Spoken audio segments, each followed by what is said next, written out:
Okay कौन सा chapter आज पढ़ने वाले हैं हम लोग? फर्स्ट लेट मी सी कौन कौन आया है ना? हमें तो मैसेज भेजते वक्त कितना डर लग रहा था कि उसके भी डाउट्स ना आ जाए कि ये क्या है ना? समझ गए थे सब लोग? Okay, old syllabus EBCL and new syllabus JIGL। New syllabus का मॉड्यूल 2 का तो कोई नहीं बैठा है, उसके काम का कुछ नहीं है, जो सिर्फ मॉड्यूल 2 दे रहा है। ठीक है, ओके। चलिए, हम लोग आज पढ़ने वाले हैं law relating to sales of goods act. ये एक्ट बेसिकली कमर्शियल एक्ट्स या जनरल एक्ट्स के नाम से जाने जाते हैं, जिसमें 3 कैटेगरीज आती हैं। एक है सेल्स ऑफ गुड्स एक्ट, एक है कॉन्ट्रैक्ट एक्ट और एक है नेगोशिएबल इंस्ट्रूमेंट एक्ट। ठीक है, ये 3 लॉज हैं जो जनरल लॉ या कमर्शियल लॉ के नाम से हम लोग इनको जानते हैं। ठीक है, I think Indian contract act सबका पढ़ा हुआ होगा। कहाँ पढ़ा है? किया था? अरे कहाँ, लगता तो बिल्कुल भी नहीं है। Anyways, sales of goods act आप पहली बार लाइफ में पढ़ रहे हैं? बीकॉम नहीं था? बीकॉम में ऐसे कैसे हो सकता है? बीकॉम में होंगे। हाँ, बीकॉम में बीकॉम नहीं पढ़ा वो एक अलग बात है। सिलेबस में था कि नहीं था? नहीं था, चलिए ठीक है ठीक है।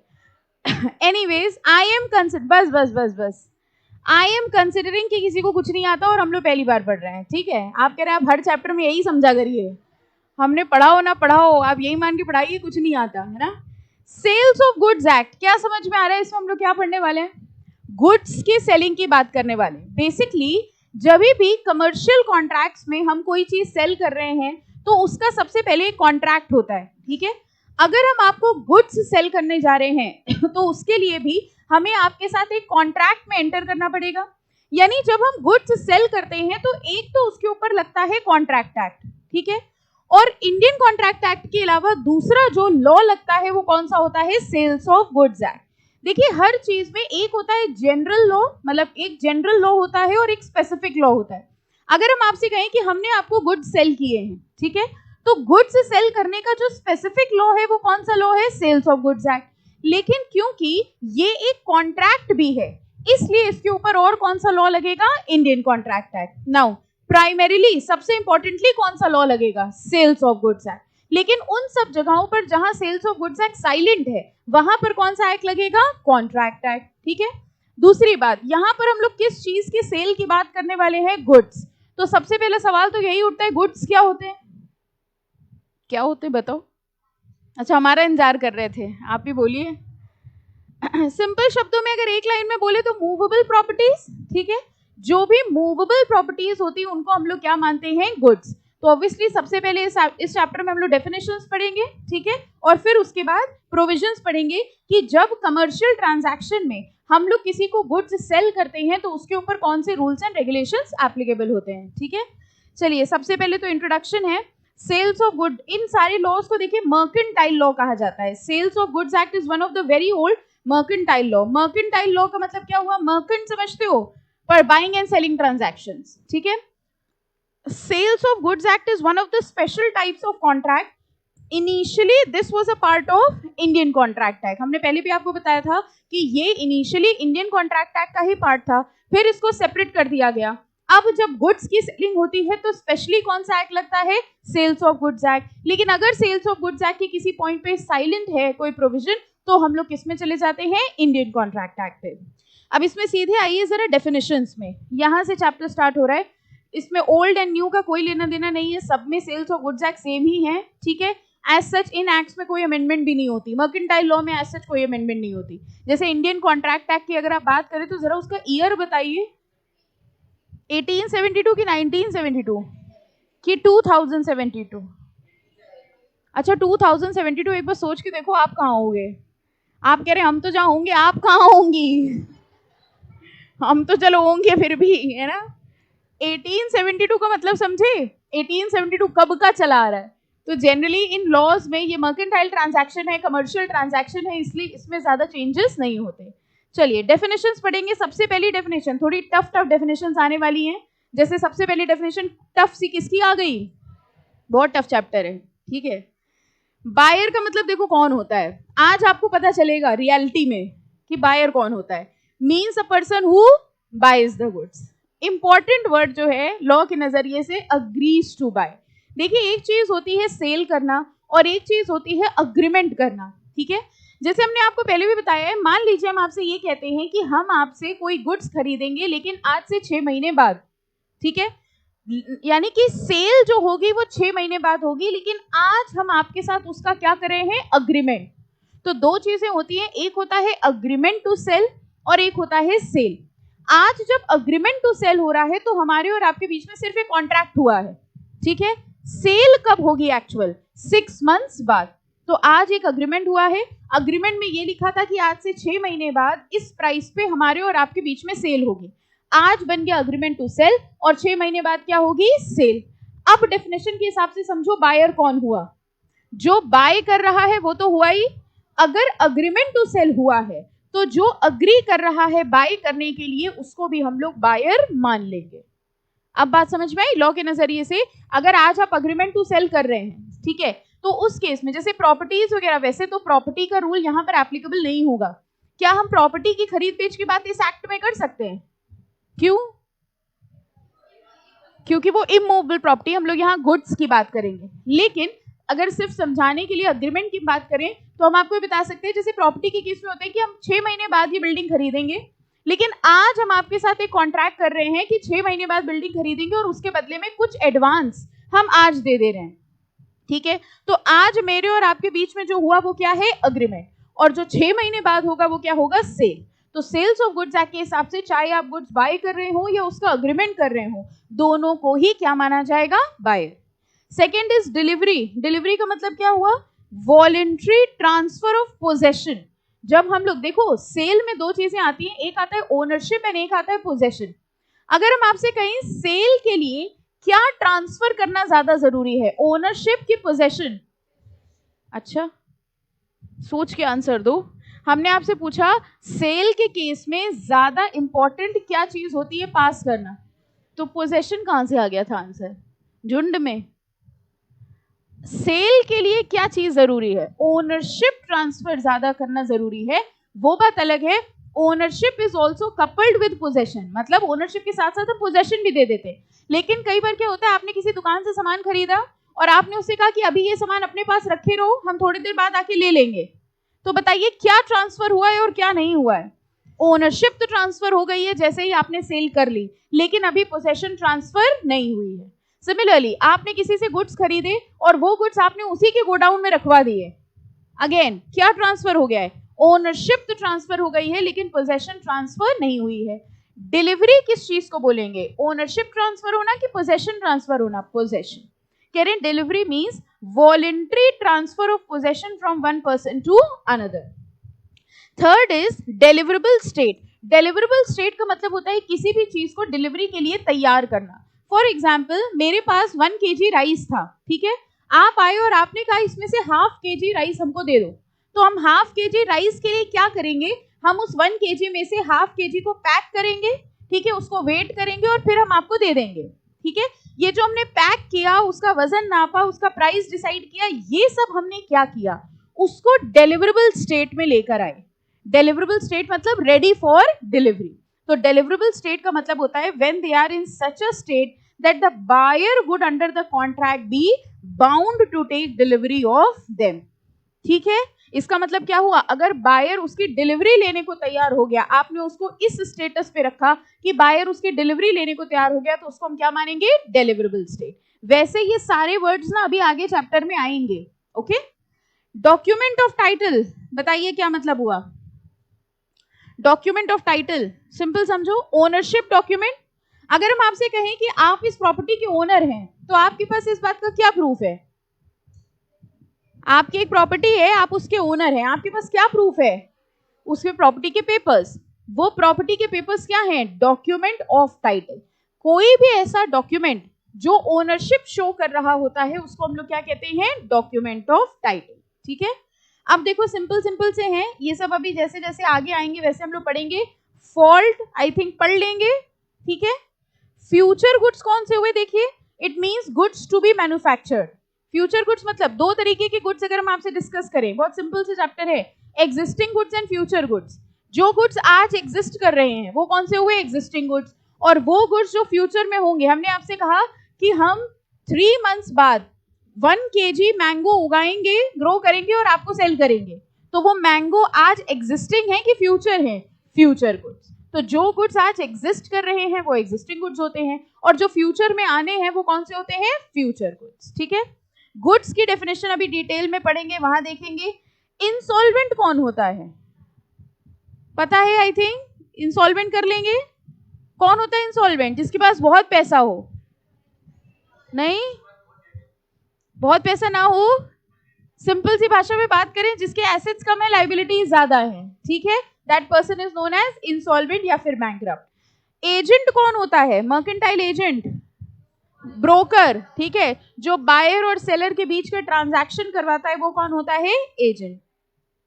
अब आइए हम लोग यहां से सीधे स्टार्ट करेंगे contract of sale of goods. यहां से मेन एक्ट स्टार्ट है। According to section 4, a contract of sale of good is a contract whereby the seller transfers or agrees to transfer the property in goods. Property word को underline करके लिखिए, ownership. जहां कहीं भी sales of goods act में हम लोग word property देखेंगे, प्रॉपर्टी का मतलब क्या होता है? ओनरशिप। तो सेल्स ऑफ गुड्स में प्रॉपर्टी पास होना जरूरी है कि पोजेशन? ओनरशिप यानी कि प्रॉपर्टी। तो ये कह रहे हैं कॉन्ट्रैक्ट ऑफ सेल ऐसा कॉन्ट्रैक्ट होता है जिसमें सेलर फर्स्ट क्या चीज ट्रांसफर करने का अग्रीमेंट कर रहा है? प्रॉपर्टी। किसको ट्रांसफर कर रहा है? बायर को। अच्छा, मान लीजिए हमने आपको गुड्स ट्रांसफर करे, हमने आपको 1 kg मैंगो दिए और आप पैसे निकालने लग गए। हमने कहा पैसे वैसे नहीं, ठीक है जाओ, मेरी तरफ से तुम्हारे लिए फ्री में है। तो क्या ये सेल होगा? क्या इसके ऊपर सेल्स ऑफ गुड्स एक्ट लगेगा? क्यों? ये क्या होगा? ये क्या हुआ? ये गिफ्ट हुआ, इसके ऊपर सेल्स ऑफ गुड्स एक्ट नहीं लगेगा। अच्छा, मान लीजिए हमने आपको 1 kg मैंगो दिए, आप कहते हैं हम भी कुछ लाए हैं आपके लिए, आपने हमको 1 kg एप्पल दे दिए। ये क्या हुआ? सेल्स ऑफ गुड्स एक्ट लगेगा? क्यों? ये क्या है? Barter system. बार्टर सिस्टम सुना है? बचपन याद करो, बार्टर क्या होता था? गुड्स के बदले गुड्स।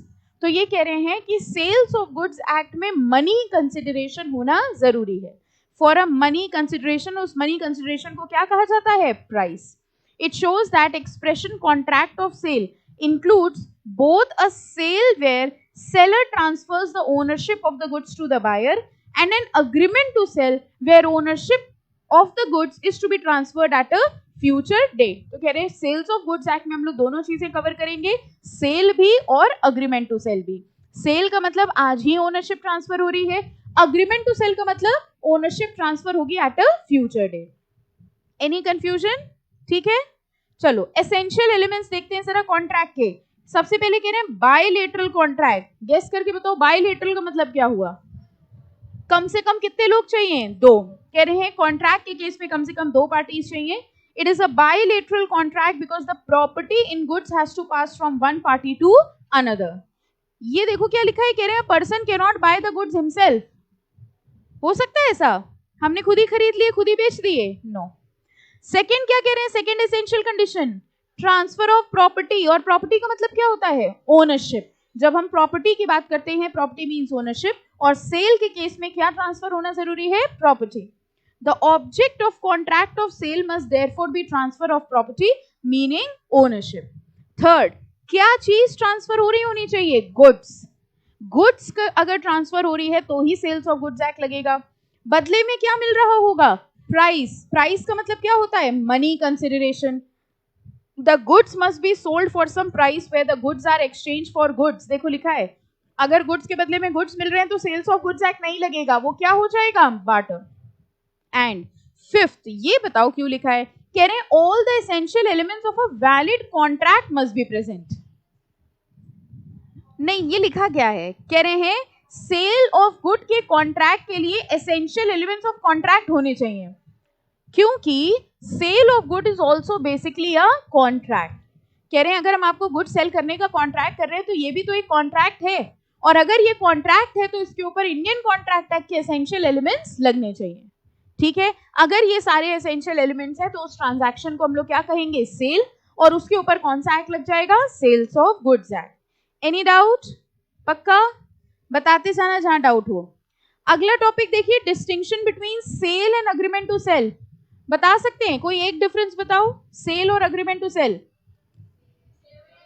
अगर ओनरशिप अभी पास हो रही है तो सेल है, अगर ओनरशिप फ्यूचर में पास होगी तो अग्रीमेंट टू सेल है। ठीक है, देखिए इसमें डिफरेंसेस देख लेते हैं। First, in a sale property in the goods, property मतलब याद रहेगा, जितनी बार आएगा उतनी बार पूछेंगे। In a sale the property in the goods sold passes to the buyer at the time of contract. बताइए सही लिखा है, कह रहे हैं सेल के केस में जिस टाइम कॉन्ट्रैक्ट हुआ है उसी टाइम ओनरशिप पास हो जाती है। ठीक है, और अग्रीमेंट टू सेल के केस में the ownership does not pass to the buyer at the time of contract but it passes only when it becomes a sale, यानी फ्यूचर में। ये डिफरेंस आपने बता दिया था। अग्रीमेंट टू सेल के केस में ओनरशिप फ्यूचर में ट्रांसफर होगी और सेल के केस में ओनरशिप उसी टाइम ट्रांसफर हो जाएगी। Have you ever heard about executory and executed contracts? सुना है कभी? अगर नहीं सुना है तो जरा समझते हैं। Executed मतलब क्या हुआ? हो गया। Executed मतलब जो हो गया। एक ऐसा कॉन्ट्रैक्ट जिसमें हमने भी अपना काम कर दिया और आपने भी अपना काम कर दिया, उसको क्या कहा जाता है? एग्जीक्यूटेड। लेकिन एक ऐसा कॉन्ट्रैक्ट जो अभी परफॉर्म होना बाकी है, उसको हम लोग क्या कहते हैं? एग्जीक्यूटरी। मान लीजिए हमने आपको मैंगोज दे दिए और आपने हमको 500 रुपीज दे दिए, ये कैसा कॉन्ट्रैक्ट है? एग्जीक्यूटेड। हमने आपको मैंगो दे दिए लेकिन अभी तक आपने पैसे नहीं दिए, एग्जीक्यूटरी। आपने पैसे दे दिए, हमने मैंगो नहीं दिए। बताइए, आपने पैसे दे दिए हैं, हम मैंगो नहीं दे रहे हैं, ये क्या हुआ? एग्जीक्यूटरी। पक्का? कुछ किसी को डाउट तो नहीं है? मैंगो का मन तो नहीं हो गया? अच्छा, ना हमने मैंगो दिए हैं ना अभी आपने प्राइस दिया है। क्यों नहीं है? हमारे और आपके बीच में, ओके, हमारे एक सेकेंड, हमारे और आपके बीच में एक अग्रीमेंट हुआ, आज से 6 महीने बाद हम तुम्हें 1 किलो मैंगो देंगे और तब तुम हमें 500 रुपए दे देना। एग्जीक्यूटेड और एग्जीक्यूटरी, सिर्फ पहला वाला एग्जीक्यूटेड था, बाकी तीनों क्या है? एग्जीक्यूटरी। तो हमको इस हिसाब से बताओ सेल क्या है? एग्जीक्यूटेड। हमने भी कर दिया, आपने भी कर दिया। और अग्रीमेंट टू सेल क्या है? एग्जीक्यूटरी। ठीक है, क्योंकि अभी वो परफॉर्म होना बाकी है। देखिए, an agreement to sale is an executory contract, a sale is an executed contract. हाँ बेटा, यही वाला ना, एग्जीक्यूटरी वाला। पहले ये समझो एग्जीक्यूटेड क्या होता है और एग्जीक्यूटरी क्या होता है। जब दोनों पार्टी से अपना अपना काम कर दिया है वो एग्जीक्यूटेड है। इस हिसाब से बताओ सेल क्या हुआ? एग्जीक्यूटेड। क्यों? क्योंकि हमने आपको ओनरशिप दे दी, आपने हमको प्राइस दे दिया, काम खत्म। एग्जीक्यूटरी का मतलब होता है जब दोनों में से किसी भी पार्टी ने या एक पार्टी ने या भी कुछ होना बाकी है। तो अग्रीमेंट टू सेल क्या हुआ? एग्जीक्यूटरी, क्योंकि अग्रीमेंट टू सेल में अभी ओनरशिप ट्रांसफर नहीं हुई है। ठीक है, 2 डिफरेंसेस हो गए। अच्छा, third, an agreement to sale is a contract pure and simple but a sale is a contract plus conveyance. Conveyance का मतलब, कन्वेंस समझे? जब हम आपको साथ में पोजेशन भी दे रहे हैं, ठीक है, या हम साथ में आपको ओनरशिप डॉक्यूमेंट्स भी दे रहे हैं, that is what is conveyance. Okay, sale के केस में हमने आपको कॉन्ट्रैक्ट भी किया आपके साथ और साथ ही साथ हमने आपको ओनरशिप भी दे दी। लेकिन अग्रीमेंट टू सेल के केस में क्या अभी हमने आपको ओनरशिप दी है? नो, अभी सिर्फ हमारे बीच में क्या हुआ है? कॉन्ट्रैक्ट। तो थर्ड वाले में देखो, कह रहे agreement to sale is only a contract, pure contract. लेकिन सेल में कॉन्ट्रैक्ट के साथ साथ हम आपको क्या दे रहे हैं? कन्वेंस, यानी कि ओनरशिप। ओके, पक्का? Any doubt in the 3 points? अच्छा, एक बात बताइए, अभी हमारे बीच में अग्रीमेंट टू सेल हुआ है, चलो पहले सेल लेते हैं। मान लीजिए हमने आपको सेल कर दिया, हमने आपको मैंगोज बेच दिए, आपने हमको 500 रुपए दे दिए। ये सेल है कि अग्रीमेंट टू सेल? सेल। आप मैंगोज लेके जा रहे थे, ठीक है, बीच में आपका फोन बजा, तो आपने फोन निकाला और वो डलिया आपसे छूट गई और सारे मैंगो खराब हो गए। ये लॉस किसका है? बायर का कि सेलर का? अब हमारा तुम्हारा ना करना इस चैप्टर में, बायर सेलर के टर्म्स में बताना, बायर का कि सेलर का? कितने लोगों को लग रहा है कि लॉस तो मैंगो का हो गया, मैंगो बेचारे बायर का हुआ? क्यों? अभी तुमने डलिया पकड़ी ही थी, क्योंकि ओनरशिप ट्रांसफर हो गई। अच्छा, हमने आपसे कहा था कि अभी यहाँ छत पे टेरेस पे हमने मैंगो उगाए हुए हैं, 6 महीने बाद जब ये उग जाएंगे तब हम तुम्हें दे देंगे, तब तुम हमें पैसे दे देना। ये सेल है कि अग्रीमेंट टू सेल? छत पे जो हमने मैंगो उगाए थे वो सब खराब हो गए, लॉस किसका है? सेलर का कि बायर का? डिफरेंस क्या हुआ? अग्रीमेंट टू सेल के केस में अगर लॉस होता है तो लॉस किसका होगा? सेलर का। और सेल के केस में अगर लॉस होता है तो लॉस किसका होगा? बायर का। क्योंकि हमेशा याद रखिएगा, risk always go with ownership. जिसके पास ओनरशिप है रिस्क हमेशा उसी की होगी। सेल के केस में ओनरशिप ट्रांसफर हो गई है तो रिस्क भी बायर की होगी। अग्रीमेंट टू सेल के केस में क्योंकि रिस्क भी ट्रांसफर नहीं हुई है, इसलिए मतलब ओनरशिप ट्रांसफर नहीं हुई है, इसलिए रिस्क भी ट्रांसफर नहीं होगी। Any doubt? पक्का? ओके, फिफ्थ देखो, if there is an agreement to sale, कह रहे हैं अगर अग्रीमेंट टू सेल है and seller commits a breach. What is a breach? Contract तोड़ना, ठीक है। कह रहे हमारे बीच में अग्रीमेंट टू सेल हुआ था, हमने आपसे कहा था 6 महीने बाद हम आपको मैंगोज देंगे जो हमने छत में उगाए हुए हैं, ठीक है। लेकिन 2 महीने बाद ही आपने इस कॉन्ट्रैक्ट को तोड़ दिया, ठीक है।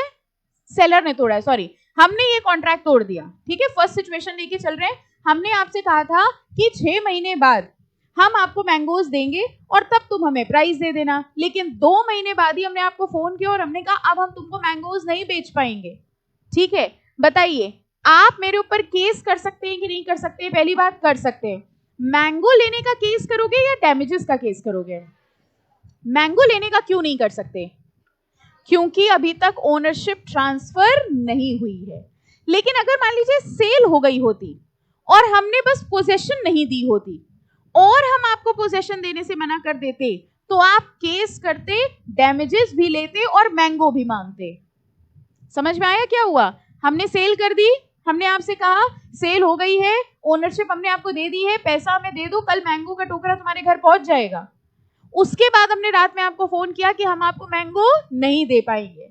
अब क्योंकि ओनरशिप ट्रांसफर हो गई है तो आप जो मेरे ऊपर केस करेंगे उसमें आप गुड्स भी मांग सकते हैं और डैमेजेस भी मांग सकते हैं। अग्रीमेंट टू सेल के केस में अगर ब्रीच हुआ है तो आप गुड्स नहीं मांग सकते, सिर्फ डैमेजेस मांग सकते हैं। क्योंकि गुड्स कैसे मांग सकते हैं? ओनरशिप तो अभी ट्रांसफर हुई नहीं है। तो देखो लास्ट पॉइंट क्या था? If there is an agreement to sale and the seller commits a breach, the buyer has only a personal remedy against the seller, namely a claim for damages. But if there has been a sale, कह रहे हैं अगर cell हुई होती and the seller commits a breach by refusing to deliver the goods, the buyer has not only a personal remedy but also other remedies. other remedies में यही है कि वो क्या मांग सकता है? गुड्स भी मांग सकता है, ठीक है। तो अभी हम लोगों ने 2 कॉन्सेप्ट पढ़े, sale and agreement to sale. Clear है सबको? डिफरेंस आएगा तो लिख लेंगे एग्जाम में, पक्का? चलिए अगली बात करते हैं, सेल एंड बेलमेंट। बेलमेंट क्या होता है? बेल, वो बेल नहीं, आप कहेंगे हाँ बेलमेंट, वो हमने कुछ गलत कर दिया पुलिस से, आप हमें छुड़ा के लाए, वो बेल नहीं। बेलमेंट का मतलब, मान लीजिए हम और आप पड़ोसी थे, ठीक है, हम कहीं बाहर घूमने जा रहे थे और मेरे पास एक डॉगी था, ठीक है। हमने सोचा हम डॉगी कहाँ लेके जाएंगे घूमने, तो वो हमने डॉगी आपके ऊपर छोड़ दिया, मतलब आपके पास छोड़ दिया, ऊपर नहीं, हमने आपके पास छोड़ दिया। हमने कहा कुछ दिन के लिए हमारा डॉगी अपने पास रख लो, जब हम वापस आएंगे तो ये डॉगी हमको दे देना। क्या हमने अपना डॉगी बेच दिया आपको? क्या ये सेल है? हमने अपना डॉगी आपको किसी स्पेसिफिक पर्पस से दिया और पर्पस खत्म होने के बाद हम वो डॉगी आपसे वापस ले लेंगे। इसको क्या कहा जाता है? बेलमेंट। बेलमेंट का मतलब जब हम गुड्स डिलीवर कर रहे हैं फॉर अ स्पेसिफिक पर्पस। जो गुड्स दे रहा है ओनर, वो कौन होता है? बेलर, ठीक है। हमेशा याद रखो, जो दे रहा है वो हमेशा अर होता है, बेलर, और जिसको मिल रहे हैं वो कौन होता है? बेली। तो हमने अगर आपको डॉगी दिया है तो हम हो गए बेलर, आपको अगर डॉगी मिला है तो आप कौन हो गए? बेली। डॉगी कौन हुआ? डॉगी डॉगी हुआ, मतलब डॉगी कौन हुआ? गुड्स, ठीक है। ऐसे ट्रांजैक्शन को क्या कहा जाता है? बेलमेंट। अच्छा, ऐसा हो सकता है जब हम तो घूम घाम के वापस आए तो आपने हमको डॉगी देने से मना कर दिया, आपने कहा तो आपका डॉगी हमारा हुआ, ऐसा कर सकते हैं? करना नहीं चाहिए क्या? मुझे लॉ के हिसाब से बताओ, इमोशनल आंसर दे रहे हो, करना तो नहीं चाहिए, अब क्या बताएं, कर दिया तो ये क्या होता है? हाँ बताइए, हम घूम के वापस आए, हमने कहा लाओ हमारा डॉगी वापस करो, आपने कहा नहीं अब वो डॉगी हमारा हुआ, क्या ऐसा कर सकते हैं? क्यों? क्या हमने डॉगी की ओनरशिप ट्रांसफर कर दी थी? नो। ऐसे ट्रांजैक्शंस को क्या कहा जाता है? बेलमेंट। तो हमको सेल और बेलमेंट का सबसे पहला फर्क ही बता दो, डिफरेंस। सेल के केस में ओनरशिप ट्रांसफर होती है, लेकिन बेलमेंट के केस में ओनरशिप ट्रांसफर नहीं होती। कह रहे हैं bailment is a transaction under which goods are delivered by one person. वो वन पर्सन कौन होता है? बेलर। टू अनदर, वो दूसरा कौन होता है? Bailee. For some purpose upon a contract, इस शर्त पे that they be returned or disposed of as directed after the purpose is accomplished। जैसे ही पर्पस खत्म हो जाएगा आपको वो गुड्स वापस करने पड़ेंगे। The property in the goods, property मतलब ownership, is not intended to and does not pass। कह रहे हैं बेलमेंट के केस में ओनरशिप पास नहीं होती। Any doubt in sale and bailment? पक्का? अच्छा एक बात बताइए, आपने टेलर को एक क्लॉथ दिया और आपने कहा शर्ट सिल दो हमारे लिए, ठीक है? तो आपने उसको क्लॉथ दिया और आपने कहा इसमें शर्ट सिल दो, जब शर्ट बन जाए तो हमको बता देना, हम तुम्हें पैसे दे देंगे। क्या आपने उसको शर्ट बेच दी? फिर आप शाम को एक पार्टी में गए, वहां वो टेलर भी आया था वही शर्ट पहन के, उसने कहा हमने उसे ट्रायल करके देख लें, और क्या क्या पता वो लोग पहन के घूमते हो, नहीं है ना? और क्या बताइए, ये आपने जो टेलर को शर्ट दी, मतलब क्लॉथ दिया कि शर्ट बना के हमको दो, क्या ये सेल है? क्या आपने ओनरशिप ट्रांसफर करी? नहीं। This is contract for work and labour. हमने तुम्हारे साथ एक कॉन्ट्रैक्ट किया कि हम तुम्हें कुछ गुड्स दे रहे हैं, तुम उसमें अपना वर्क करो, अपना लेबर लगाओ, और फिर तुम वो हमको वापस कर देना, ठीक है?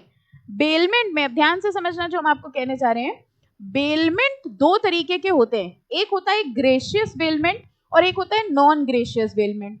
ग्रेशियस बेलमेंट, ग्रेशियस वर्ड का ही मतलब होता है गिफ्ट। अगर बेलमेंट फ्री में हो रहा है, जैसे हमने अपना डॉगी आपके पास छोड़ा था और हमने कहा था एक हफ्ते बाद हम वापस ले लेंगे, क्या इस बात के आपने हमसे पैसे लिए? नहीं, आप हमारे नेबर हैं, ये कौन सी बेलमेंट हुई? ग्रेशियस। लेकिन अगर हमने आपसे कहा हम अपना डॉगी आपके पास छोड़ के जा रहे हैं, एक हफ्ते बाद हम ले लेंगे, आपने कहा नहीं ऐसे नहीं, हमको पैसे देके जाओ, ये हम लोग से ज्यादा खाना खाता है तुम्हारा डॉगी। अगर आपने इसके बदले में हमसे पैसे लिए हैं तो ये कौन सी बेलमेंट हो गई? Non gratuitous. क्या हम लोग ये कह सकते हैं कि नॉन ग्रेशियस बेलमेंट ही contract for work and labour है? सोच के देखो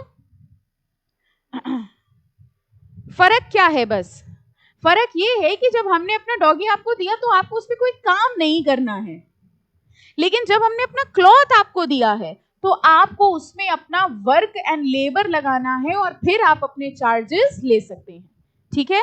again, sale and contract for work and labour में क्या डिफरेंस हुआ? सेल के केस में ओनरशिप ट्रांसफर होती है, लेकिन contract for work and labour के केस में ओनरशिप ट्रांसफर नहीं होगी। देखिए, the distinction between a sale and contract for work and labour becomes important when question of passing of property arises for consideration. वही चीज यहां पर भी है। If as a result of contract property in an article is transferred, property मतलब ownership, कह रहे हैं अगर प्रॉपर्टी ट्रांसफर हुई है तो वो सेल होगा, और अगर प्रॉपर्टी ट्रांसफर नहीं हुई है तो वो क्या होगा? Contract for work and labour. Any doubt? पहला पढ़ा था sale and agreement to sale, दूसरा क्या पढ़ा था? सेल एंड बेलमेंट, तीसरा क्या पढ़ा था? Sale and contract for labour, and चौथा है sale and hire purchase agreement. Hire purchase agreement कह सकते हैं या इंस्टॉलमेंट सिस्टम कह सकते हैं, ठीक है? वैसे फर्क होता है, लेकिन अभी के लिए हम लोग समझ सकते हैं। मान लीजिए आपने देखा होगा कई बार हम लोग कुछ गुड्स खरीदते हैं, ठीक है, इंस्टॉलमेंट पे, ठीक है, या आपने गुड्स खरीदे हायर परचेज पे। अब हायर परचेज का मतलब ये होता है कि हम ये गुड्स लेके जा रहे हैं, हम इसको यूज करेंगे और हम इसके थोड़े थोड़े चार्जेस देते जाएंगे। जैसे ही आखिरी इंस्टॉलमेंट हम दे देंगे उस दिन ओनरशिप ट्रांसफर हो जाएगी। ऐसे अग्रीमेंट्स को क्या कहा जाता है? Higher purchase. तो जैसे मान लीजिए आपको एक मशीन खरीदनी है, लेकिन वो मशीन बहुत महंगी है, तो आपने हमसे कहा कि हम ये मशीन लेके जा रहे हैं, ठीक है, हम इसको यूज करेंगे और हर मंथ हम इसके कुछ चार्जेस आपको भेजते जाएंगे। जब हम लास्ट इंस्टॉलमेंट पे कर देंगे तब आप इस मशीन की ओनरशिप हमको ट्रांसफर कर दीजिएगा। ये सेल है कि हायर परचेज है? Hire purchase. फर्क क्या हुआ बताओ? सेल के केस में ओनरशिप तुरंत ट्रांसफर हो गई थी, जबकि हायर परचेज के केस में ownership will be transferred on the payment of last instalment. समझ आ गया? ठीक है। अच्छा, हम लोग ये कह सकते हैं, ध्यान से बताइएगा, जब तक आपके पास गुड्स हायर पे हैं तब तक आप उसे बेली की तरह रखे हुए हैं। यस, वो सामान मेरा है, लेकिन रखे कौन है? आप। और सेल कब हो जाएगी? जब आप उसकी आखिरी इंस्टॉलमेंट पे कर देंगे। देखिए क्या लिखा है, a hire purchase agreement is basically a contract of hire. It gives the hirer, hirer कौन हुआ? जो ओनर है या जो गुड्स लेके जा रहा है? जो ओनर है, जो लेके जा रहा है, जो यूज कर रहा है गुड्स। The hirer has an option to purchase the goods at the end of the hiring period. कह रहे हैं जब वो हायरिंग पीरियड खत्म होगा तब आपको ऑप्शन दिया जाएगा कि तुम चाहो तो ये गुड्स खरीद लो और चाहो तो ये गुड्स ना खरीदो। Consequently until the final payment, जब तक फाइनल पेमेंट नहीं हुई है, the hirer is merely a bailee of goods and ownership remains with the bailer, यानी कि ओनर। ठीक है, हायर परचेज क्लियर हो गया। हायर परचेज में देखो, पहले हायर परचेज समझो, फिर सेल से डिफरेंस समझ में आएगा। फॉर एग्जाम्पल, अगर आपको कोई मशीन चाहिए तो एक तरीका तो ये हुआ, आपने हमको पूरा पैसा दे दिया और आप मशीन लेके चले गए। दूसरा तरीका क्या होता है, आपने हायर मतलब किराए पे ले ली हमसे, ठीक है, आपने वो मशीन हमसे किराए पे ले ली, लेट्स से 6 मंथ्स के लिए। 6 मंथ्स तक आप हमको कुछ कुछ थोड़ा थोड़ा किराया देते रहे। 6 मंथ्स के बाद आपने जितना उसका टोटल अमाउंट था वो हमें पे कर दिया। अब तुम्हारे पास ऑप्शन है, तुम चाहो तो अब इसको परचेज कर लो और चाहो तो वो गुड्स हमको वापस कर दो। इस ट्रांजैक्शन को हायर परचेज कहते हैं। अब इसमें और सेल में सबसे बड़ा फर्क क्या हुआ? सेल के केस में ओनरशिप फर्स्ट डे पे ही ट्रांसफर हो गई थी। हायर परचेज के केस में ओनरशिप कब ट्रांसफर होगी?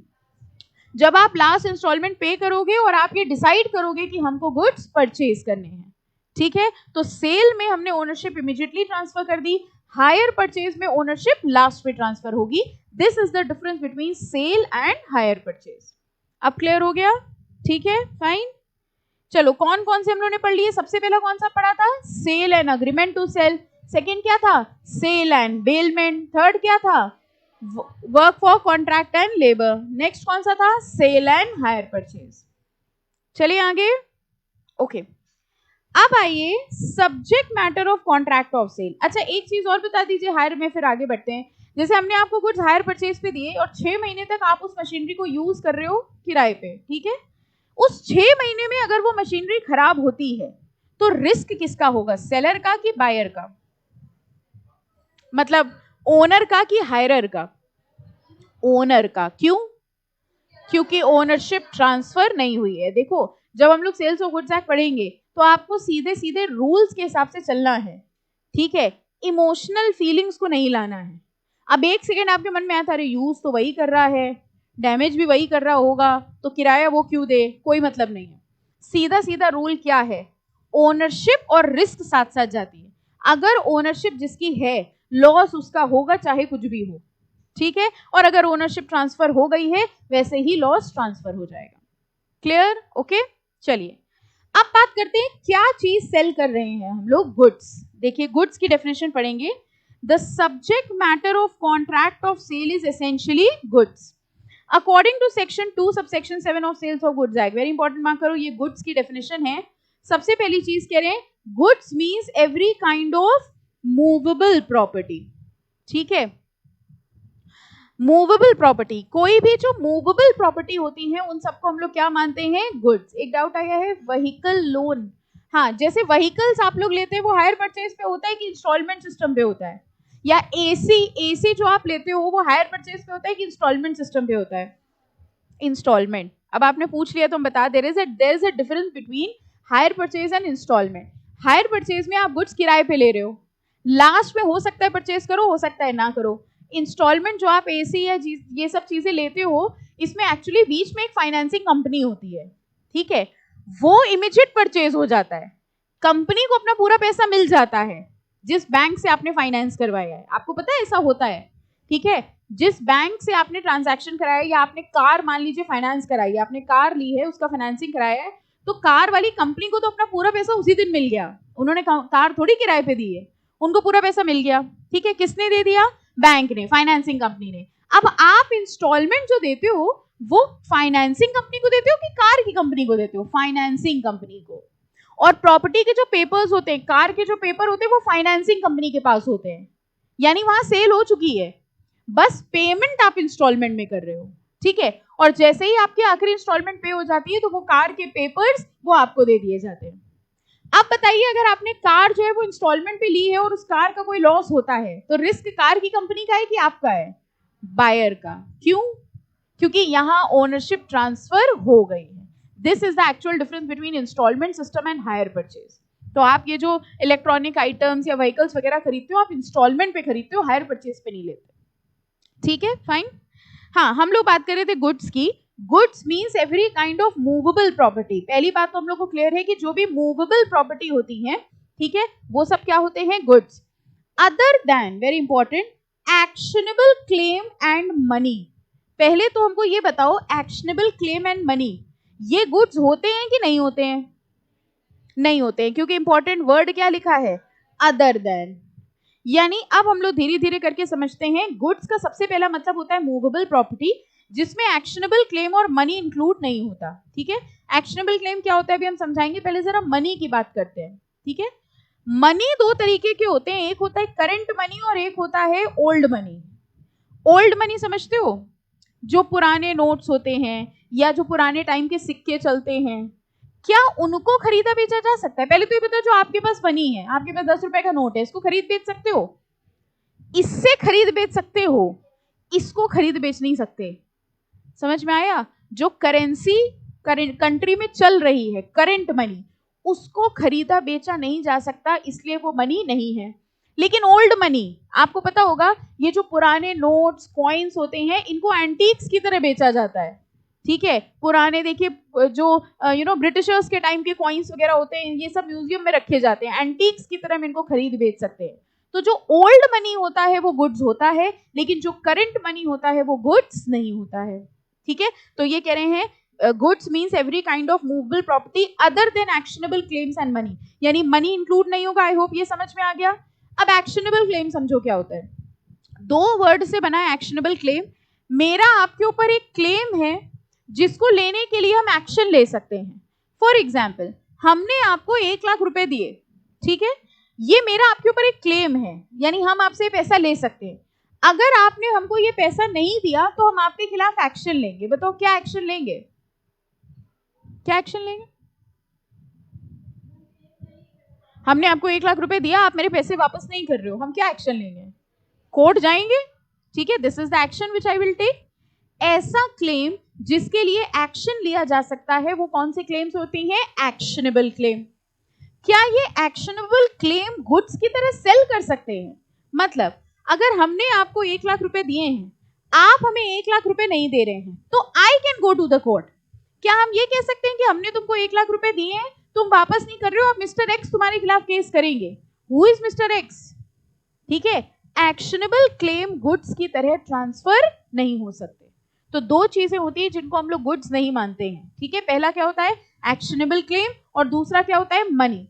एक्शनेबल क्लेम का मतलब एक ऐसा क्लेम जिसको रिकवर करने के लिए हम एक्शन ले सकते हैं, ये ट्रांसफर नहीं हो सकते। लेकिन एक बात बताइए, अगर हम पूरा का पूरा डेट ही ट्रांसफर कर दें, फॉर एग्जाम्पल हमें जो आपसे 1 लाख रुपए लेने थे, ये मेरा एक तरह से एसेट है, हमने यही मिस्टर एक्स को बेच दिया, यानी अब अगर आप पैसा वापस करेंगे तो किसको करेंगे? एक्स को। और अगर आपने एक्स को वापस नहीं किया तो एक्स आपके ऊपर केस कर सकते हैं। तो ऐसा नहीं हो सकता कि सिर्फ वो क्लेम ट्रांसफर हो जाए, वो पूरा का पूरा डेट ट्रांसफर हो सकता है, लेकिन सिर्फ वो क्लेम ट्रांसफर नहीं हो सकता। तो दो चीजें हैं जो हम लोग गुड्स नहीं मानते हैं, एक्शनेबल क्लेम एंड मनी। समझ आ रहा है सबको? ठीक है, तो देखिए, goods means every kind of movable property other than, दो चीजें, पहला एक्शनेबल क्लेम और दूसरा मनी, एंड इंक्लूड्स, जरा देखो किसको किसको गुड्स माना जाता है? Stocks and shares. बताइए मूवेबल प्रॉपर्टी होते हैं कि नहीं? Yes. Growing crops, grass and things attached to and forming part of the land. अच्छा ये बताओ, जो पेड़ होते हैं वो क्या होते हैं? मूवेबल कि इमूवेबल? इमूवेबल होते हैं, पक्का? तो ये क्यों कह रहे हैं कि क्रॉप्स एंड ग्रास?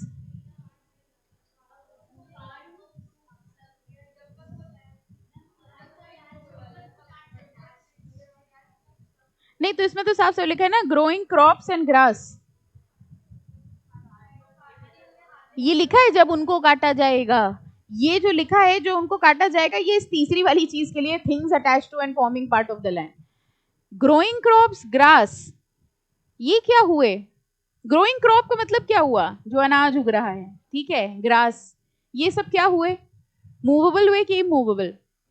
डेफिनेशन के हिसाब से पहले बताओ, मूवेबल है कि इमूवेबल? इमूवेबल। मूवेबल तभी तो गुड्स हैं, ठीक है। देखिए नॉर्मली क्या होता है, जितने भी पेड़ होते हैं वो सब इमूवेबल होते हैं, लेकिन इसमें कुछ एक्सेप्शंस होते हैं, जैसे ग्रोइंग क्रॉप्स एंड ग्रास, और एक होता है टिम्बर, ठीक है, इसमें लिखा नहीं है। ग्रोइंग क्रॉप्स और ग्रास, ये सब चीजें जो होती हैं, ये माना जाता है, लॉ के हिसाब से माना जाता है कि इनको उगाया ही जाता है काटने के लिए, इनका पर्पस ही यही है। क्रॉप्स हम लोग क्यों उगा रहे हैं? काटने के लिए ही, ठीक है, काट के ही खाएंगे ना, मतलब, ठीक है, ऐसे ही थोड़ी शुरू हो जाओ, ठीक है। तो ये कह रहे हैं पेड़ जो होते हैं, पेड़ों को काटने के लिए नहीं उगाया जाता है, लेकिन ग्रोइंग क्रॉप्स या ग्रास, ग्रास देखिए उगती है, काट दी जाती है। और timber, what is timber? Logs of would, logs of would, ठीक है, उसका भी पर्पस क्या है? काटना। तो लॉ ये कहता है कि नॉर्मली जो ट्रीज होते हैं वो सब इमूवेबल होते हैं, लेकिन ये तीन कैटेगरीज हैं जो है तो पेड़ों की कैटेगरी में, लेकिन इनको हम लोग मूवेबल मानते हैं। कौन कौन से होते हैं? Growing crops, grass and timber. और इसके अलावा ये कह रहे हैं things attach to and forming part of the land which are agreed to be severed before sale. ये वही बात है जो आप कह रहे हैं, ठीक है। जैसे कोई पेड़ है, जब तक वो पेड़ है तब तक उसकी सेल नहीं हो सकती, लेकिन आपने उस पेड़ को काट के अलग रख दिया, अब वो मूवेबल हो गया और अब उसकी सेल की जा सकती है। तो अगर हम लोग गुड्स की डेफिनेशन में देखें तो सबसे पहले क्या क्या इंक्लूड हो रहा था? Every kind of movable property. क्या क्या चीजें नहीं थी? एक्शनेबल क्लेम और मनी, इनको गुड्स हम नहीं मान रहे थे। किसको किसको मान रहे थे? स्टॉक्स एंड शेयर को मान रहे हैं, ग्रास को मान रहे हैं, और ग्रोइंग क्रॉप्स को मान रहे हैं, टिम्बर को मान रहे हैं, इन सबको गुड्स माना जाएगा, ठीक है, फाइन। देखो अगले पैराग्राफ में लिखा है actionable claim and money are not goods and can not be brought and sold under the act. Money means current money. जब हम मनी की बात करते हैं तो हम लोग कौन से मनी की बात कर रहे हैं? Current money. The recognised currency in the circulation of the country but not old and rare coins which may be treated as goods. कह रहे हैं जो पुराने गुड्स, जो पुराने कॉइन्स वगैरह हैं, उनको हम लोग गुड्स मान सकते हैं। एक्शनेबल क्लेम जरा पढ़िए क्या है?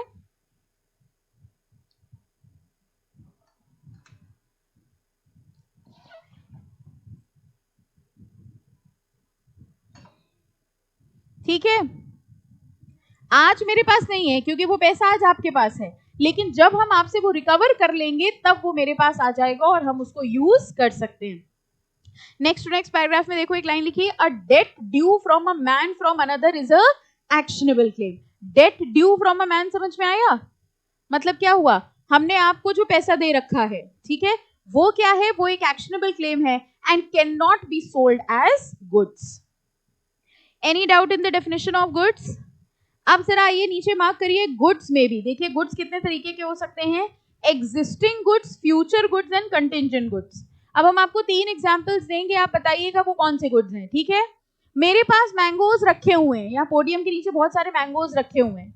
ये मैंगो, हाँ सच में रखे हैं, ये मैंगो, ये जादुई पोडियम है, इसके अंदर कुछ भी आ सकता है। ये मैंगो हम आपको बेचना चाह रहे हैं, बताओ ये कौन से गुड्स हुए? Existing goods, okay. Second example, हमने ऊपर छत में बीज डाले हुए हैं, उसमें मैंगो निकलेंगे 6 महीने बाद, जब वो निकलेंगे तब हम बेचेंगे, ये कौन से गुड्स हुए? फ्यूचर गुड्स, ठीक है। हमने आपके लिए स्पेशली मैंगो मंगवाए हैं बाहर से, वो, रुको तो खत्म तो होने दो हमारा, हमने आपके लिए मैंगो मंगवाए हैं, वो मैंगो शिप से आ रहे हैं, शिप में बैठ के आ रहे हैं सारे मैंगो, ठीक है। वो शिप अगर आ जाएगी तो आपको मैंगो मिल जाएगा, और अगर शिप डूब गई तो आपको मैंगो नहीं मिलेगा। फर्क समझ में आया? वैसे तो फ्यूचर वाले भी कंटिंजेंट हो सकते हैं। हमने ऊपर बीज डाले, अगर उसमें मैंगो निकले तो हम आपको देंगे, नहीं निकले तो नहीं देंगे। और कंटिंजेंट वाले में जो दूसरा एग्जांपल हमने आपको दिया, वो गुड्स ऑलरेडी एग्जिस्टिंग हैं, मैंगो रखे हैं शिप में, लेकिन हमें मिलना या ना मिलना अभी डिसाइडेड नहीं है। तो जो आज एग्जिस्ट कर रहे हैं वो एग्जिस्टिंग गुड्स हुए, जो आज एग्जिस्ट नहीं कर रहे हैं, फ्यूचर में एग्जिस्ट करेंगे, वो कौन से हुए? Future goods. और ऐसे गुड्स जिनके मिलने या ना मिलने की संभावना है, वो कौन से होते हैं? Contingent goods. देखिए एग्जिस्टिंग गुड्स के भी 2 कैटेगरी होते हैं, स्पेसिफिक और एसर्टेन, ये भी आगे देखेंगे। सबसे पहले देखते हैं existing goods. Existing goods are goods which are either owned or possessed by the seller at the time of contract of sale। कह रहे हैं जिस टाइम सेल हुई उस टाइम वो गुड्स अगर एग्जिस्ट कर रहे थे उसको हम लोग क्या कहते हैं, existing goods. Sale of goods possessed but not owned by the seller would be by an agent और प्लेजी. अब देखो नेक्स्ट पैराग्राफ में मार्क करिए, जेनेरिक और अनएसर्टेन गुड्स. अब ध्यान से समझिएगा. फॉर एग्जाम्पल आप मेरे पास राइस लेने आए, मेरे पास 10 केजी राइस एक बोरी में रखा हुआ था, ठीक है. आप आए और आपने कहा इस 10 केजी में से हमको 1 किलो राइस दे दो. जब तक उस 10 केजी का राइस मेरी बोरी में रखा हुआ है, बताइए वो एसिटेंड है कि अनएसिटेंड है? अनएसिटेंड है, क्योंकि उस 10 किलो में 1 किलो आपका भी है, लेकिन अभी हमने उसको अलग नहीं किया. अब उस 10 किलो राइस में से हमने आपके लिए 1 किलो राइस पन्नी में बांध के अलग रख दिया. ये क्या हुआ? एसिटेंड. ठीक है, तो ये डिफरेंस होता है जेनेरिक या अनएसिटेंड गुड्स में और एसिटेंड गुड्स में. देखिए, जेनेरिक और unascertained goods are goods which are not specifically identified. Not specifically identified, समझ गए, जो आपके लिए अलग नहीं किया गया. जैसे आप एक टीवी खरीदने गए, जैसे शोरूम से आप ये इलेक्ट्रॉनिक आइटम्स खरीदने जाते हैं, तो जो उनके शोरूम में लगा होता है वही उखाड़ के ले आते हैं, कि वो गोडाउन से पैक्ड पीस लाता है. जब उसके गोडाउन में आपने टीवी पसंद कर लिया, अब उसके गोडाउन में बहुत सारे आर्टिकल्स रखे हैं, तब तक वो क्या है? अनएसिटेन. आपके लिए वो एक पीस निकाल के बाहर ले आया, वो क्या हो गया? एसिटेन. ठीक है, ओके. तो ये कह रहे हैं जेनेरिक और unascertained goods are goods which are not specifically identified but are indicated by description. उनको हम डिस्क्रिप्शन से पहचान सकते हैं कि इस 10 किलो में से 1 किलो हमारा है, लेकिन वो कौन सा 1 किलो आपका है वो कब पता चलेगा? जब वो क्या हो जाएंगे? एसिटेन.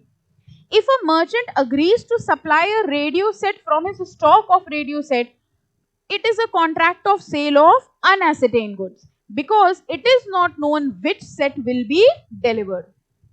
ठीक है, और आगे देखिए, as soon as, जैसे ही उन सब में से आपके लिए एक पीस निकाल के अलग रख दिया गया, वैसे ही वो क्या हो गया? एसिटेन. ठीक है, as soon as a particular set is separated or identified for delivery and the buyer has notice of it, the goods are ascertained and become specific goods. Any doubt? ठीक है, चलिए फ्यूचर गुड्स देख लिए थे हम लोगों ने, एक लाइन पढ़ लेते हैं. Future goods are the goods to be manufactured. To be manufactured मतलब अभी मैन्युफैक्चर होने हैं.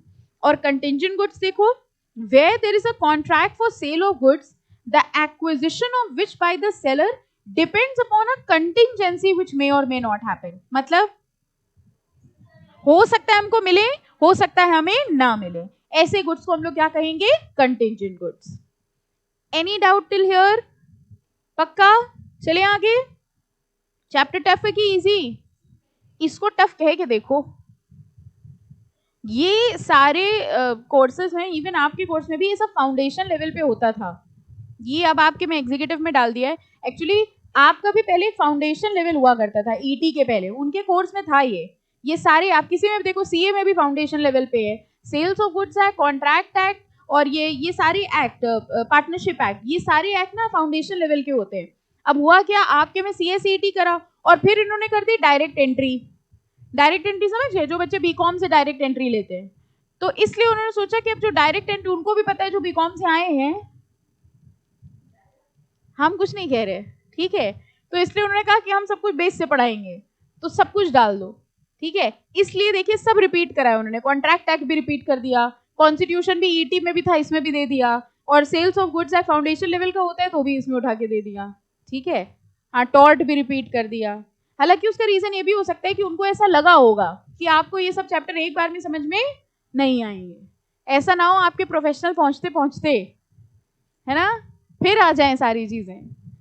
चलो अब बात करेंगे effect of perishing of goods. What do we mean by perishing? खराब हो जाना. अगर गुड्स खराब हो जाते हैं, एक बेसिक चीज पहले तो हम लोग डिस्कस करते हैं. अगर सेल के केस में गुड्स खराब होते हैं तो लॉस किसका होगा?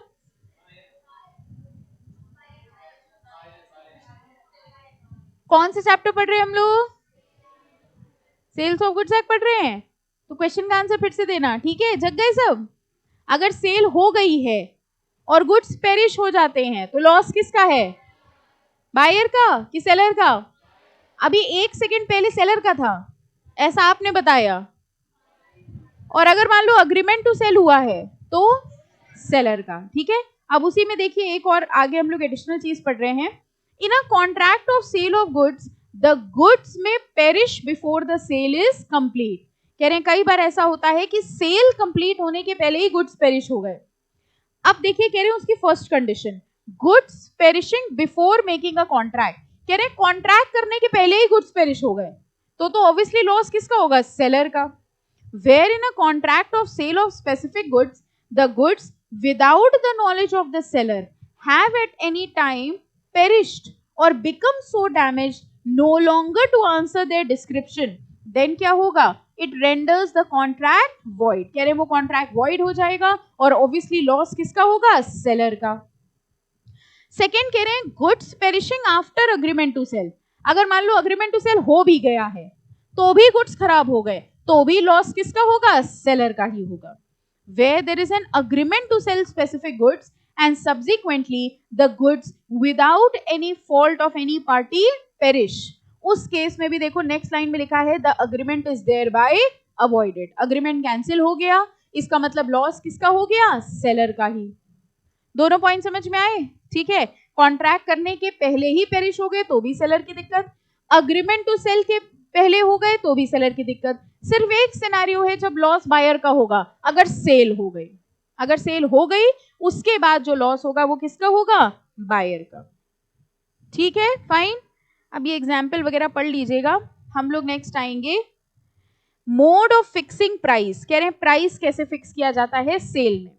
द प्राइस में बी फिक्स, देखिए किस किस तरह से प्राइस फिक्स कर सकते हैं। First, eight the time of contract by the parties themselves. बताओ क्या तरीका हुआ प्राइस फिक्स करने का। कह रहे हैं जब कॉन्ट्रैक्ट कर रहे हैं तो पार्टीज ही आपस में डिसाइड कर लेती है कि किस प्राइस पे देना है। हमने आपसे कहा हम आपको मैंगोज बेचना चाहते हैं, आपने कहा मैंगोज के 500 रुपीज देंगे, अगर हमको वो प्राइस अग्रीड होगा तो इसी प्राइस पे ये सेल हो जाएगी।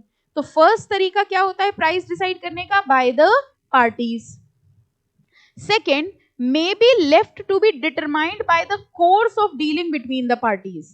course of dealing between the parties मतलब समझे, कह रहे हैं जैसे हमारे बीच में कॉन्ट्रैक्ट चल रहा है उस हिसाब से डिसाइड होगा। फॉर एग्जांपल हम लोगों ने डिसाइड किया कि जिस वक्त हम लोग कॉन्ट्रैक्ट करेंगे उस टाइम का मार्केट प्राइस ले लेंगे। तो हमने आपसे कहा 2 महीने बाद हम आपको मैंगोज बेचेंगे, उसका प्राइस हमने डिसाइड नहीं किया। कोर्स ऑफ डीलिंग हमने क्या कहा, उस टाइम का जो मार्केट प्राइस होगा उस प्राइस पे हम लोग मैंगोज में डील कर लेंगे। तो एक तरीका क्या हो गया प्राइस फिक्स करने का, which is to be decided by the course of dealing between the parties. तीसरा, कह रहे may be left to be fixed in some way stipulated in the contract. मतलब प्राइस कैसे डिसाइड होगा, ये कहाँ लिखा है, कॉन्ट्रैक्ट में। मान लीजिए हमने आपसे कहा हम 2 महीने बाद आपको मैंगो बेचेंगे और वो कितने प्राइस पे बिकेगा इसके लिए हम एक वैल्यूअर बुलाएंगे। वो वैल्यूअर एक एक मैंगो को देखेगा खाके, ठीक है, वो सारे मैंगो को देखेगा, क्वालिटी समझेगा और फिर बताएगा क्या प्राइस होना चाहिए।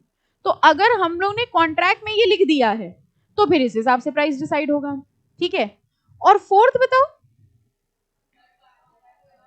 हम आपको मैंगो कितने के बेचेंगे ये हम लोग मिस्टर एक्स से पूछ लेंगे, तो मिस्टर एक्स जो प्राइस बता देंगे वो प्राइस मान लिया जाएगा। ये 4 तरीके होते हैं किसी भी कॉन्ट्रैक्ट में प्राइस डिसाइड करने के। सबसे पहला कौन सा हुआ, बाय द पार्टीज। सेकेंड क्या हुआ, in the course of dealing. Third क्या हुआ, any method which is written in the contract. And fourth क्या हुआ, बाय द थर्ड पार्टी। ठीक है, इन 4 तरीके से प्राइस डिसाइड किया जा सकता है। देखो ये लाइन क्या लिखी है, where the contract states that the price is to be fixed by a third party and third party fails to do so, the contract is void। समझ गए,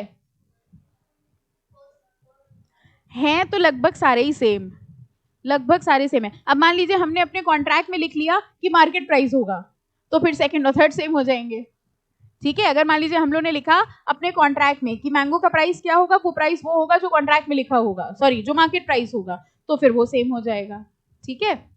तो ये कह रहे हैं अगर मान लीजिए हम लोग ने कहा कि हम लोग किसी थर्ड पार्टी से प्राइस डिसाइड करवाएंगे और थर्ड पार्टी ने मना कर दिया तो हमारा कॉन्ट्रैक्ट क्या हो जाएगा, वॉइड, ठीक है। चलिए नेक्स्ट आइए, हाँ अब इंपॉर्टेंट मार्क करो, कंडीशंस एंड वारंटी।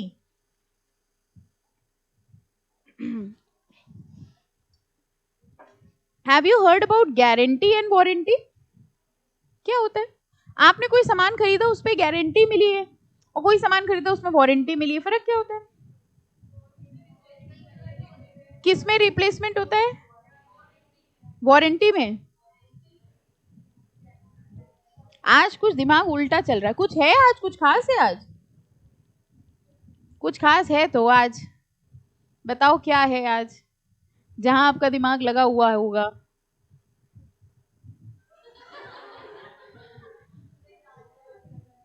क्या करें, किसी मैरिज प्रपोजल वाले में डाल दे तुम्हारा कि शादी के लिए एकदम तैयार हो, कल से नवरात्रि है। बताइए गारंटी में रिप्लेसमेंट होता है कि रिपेयर होता है? रिप्लेसमेंट होता है। रहने दो, बेकार ही पूछ लिया हमने। गारंटी बड़ी चीज होती है कि वारंटी? गारंटी, गारंटी का मतलब ये होता है, हमें नहीं पता था कि ये भी हमें बताना पड़ेगा, इसीलिए हमने ये एग्जाम्पल उठाया था। गारंटी का मतलब होता है अगर आप एक एसी लेके आए और उसमें 5 साल की गारंटी है, इसका मतलब अगर वो खराब होता है तो वो बदल के आपको नया दे देंगे। और वारंटी का मतलब होता है कि वो चेंज नहीं करेंगे, सिर्फ रिपेयर कर देंगे। बड़ी चीज क्या होती है? गारंटी। ठीक है, उसी तरह से यहां पर भी दो चीजें आती हैं, कंडीशन एंड वारंटी। बहुत ध्यान से समझना, जब हम लोग कोई गुड्स खरीदने जाते हैं तो कई बार गुड्स में कुछ ऐसी शर्त रखते हैं, वो शर्त इतनी जरूरी शर्त है कि अगर वो शर्त पूरी नहीं हुई तो हम कॉन्ट्रैक्ट कैंसिल कर सकते हैं। और कई बार हमारे कॉन्ट्रैक्ट ऑफ सेल पे हम शर्त रखते हैं, लेकिन वो शर्त इतनी जरूरी नहीं होती, अगर वो पूरी नहीं भी हुई तो हम कॉन्ट्रैक्ट कैंसिल नहीं करते हैं, सिर्फ डैमेजेस ले लेते हैं। फॉर एग्जाम्पल, 2-3 एग्जाम्पल लेके चलेंगे। फॉर एग्जाम्पल, आपने एक कार के शोरूम में गए और आपने मर्सिडीज बुक कराई। ठीक है, आपने कहा हमारा रिजल्ट आने वाला है तो एक मर्सिडीज बुक कर दो, हमें मर्सिडीज गाड़ी चाहिए। ठीक है, 25 को रिजल्ट आया, बाय गॉड्स ग्रेस आप पास भी हो गए और आप गए मर्सिडीज लेने, तो उसने कहा भाई मर्सिडीज तो नहीं है, नैनो पड़ी है, ले जाओ। लेंगे? क्यों? आपने एक मर्सिडीज गाड़ी बुक कराई थी, उसने कहा आज के डेट पे मर्सिडीज तो अवेलेबल नहीं है, एक नैनो खड़ी है हमारे पास, वो ले लीजिए आप। लेंगे? क्यों? ले लो, बैठ के तो चलना है, क्या दिक्कत? ये कॉन्ट्रैक्ट की कितनी इंपॉर्टेंट शर्त थी। आपने कहा हमें पर्टिकुलर गाड़ी चाहिए, आपने नाम बताया था, आपके कॉन्ट्रैक्ट की शर्त थी कि हमको मर्सिडीज चाहिए, और अगर हमें मर्सिडीज नहीं मिली, ठीक है, तो हम ये कॉन्ट्रैक्ट कैंसिल कर देंगे। ऐसी शर्त जो इतनी जरूरी शर्त होती है कि अगर वो पूरी नहीं हुई तो हम कॉन्ट्रैक्ट कैंसिल कर सकते हैं, उनको कहा जाता है कंडीशन। जब आप कॉन्ट्रैक्ट करने गए तो आपकी एक कंडीशन थी कि हमें मर्सिडीज का यही वाला मॉडल चाहिए, ऐसे तो बुक कराते हैं गाड़ी कि जो तुम्हारे पास उस दिन हो वो दे देना। ठीक है, ये क्या होती है? कंडीशन। अब इसी में एग्जांपल समझिए, आप उसके पास गाड़ी बुक कराने गए और आपने कहा कि भैया हमें मर्सिडीज दे देना, कोशिश करना रेड कलर की मिल जाए तो। ठीक है, आप 25 तारीख को मर्सिडीज लेने गए, मर्सिडीज तो मिल गई लेकिन रेड कलर की नहीं मिली, व्हाइट कलर की मिली। उसने कहा भैया कोशिश करी थी नहीं मिली, क्या आप कॉन्ट्रैक्ट कैंसिल कर सकते हैं? क्यों? ये शर्त तो थी लेकिन इतनी जरूरी शर्त नहीं थी कि आप कॉन्ट्रैक्ट कैंसिल करें। अब आप उससे कहेंगे कि भैया पैसे फिर हम थोड़े कम देंगे क्योंकि मेरी मनपसंद कलर की गाड़ी नहीं है, लेकिन हाँ हम लेंगे। यानी आप डैमेजेस क्लेम कर सकते हैं लेकिन कॉन्ट्रैक्ट कैंसिल नहीं कर सकते। तो बताओ ज्यादा इंपॉर्टेंट शर्त कौन सी होती है, कंडीशन की वारंटी? कंडीशन। ठीक है, ये दो चीजें होती है सेल्स ऑफ गुड्स एक्ट में, एक होती है कंडीशन और एक होती है वारंटी। कंडीशन किसी कॉन्ट्रैक्ट की ऐसी शर्त है, अगर वो पूरी नहीं हुई तो हम कॉन्ट्रैक्ट कैंसिल कर सकते हैं, डैमेज भी ले लेंगे। लेकिन वारंटी के केस में वो शर्त इतनी जरूरी नहीं थी, हम कॉन्ट्रैक्ट कैंसिल नहीं कर सकते, हाँ हम डैमेजेस ले सकते हैं। जरा देखते हैं इसको, condition and warranty. The parties are at liberty to enter into a contract with any terms they please। इसमें सीधे यहाँ आ जाओ कंडीशन पे। If the stipulation, मार्क करना, stipulation means वही शर्त। If the stipulation forms the very basis of contract, बताओ इसका मतलब क्या हुआ? very basis of contract means वही main base था। ठीक है, if the stipulation forms the very basis of contract or is essential to the main purpose of contract, it is a condition। यानी वो शर्त हमारे कॉन्ट्रैक्ट की इतनी जरूरी शर्त थी तो हम उसको क्या कहेंगे? कंडीशन।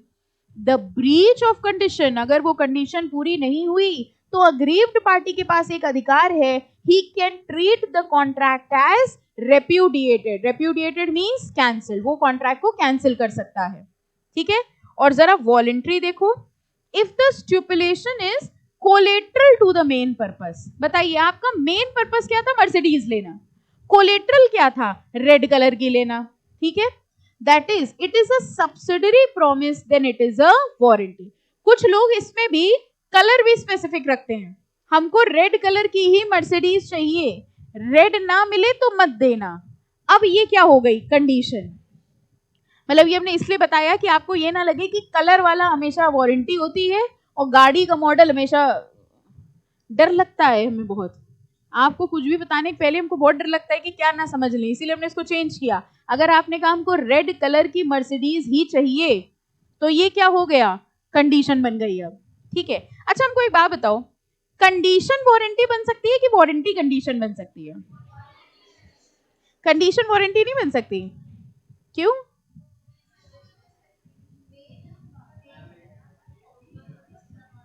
हम क्वेश्चन आपसे फिर से पूछेंगे, कंडीशन वारंटी बन सकती है कि वारंटी कंडीशन? मतलब अगर बायर चाहे तो वो कंडीशन को वारंटी बना सकता है या वारंटी को कंडीशन बनवाएगा?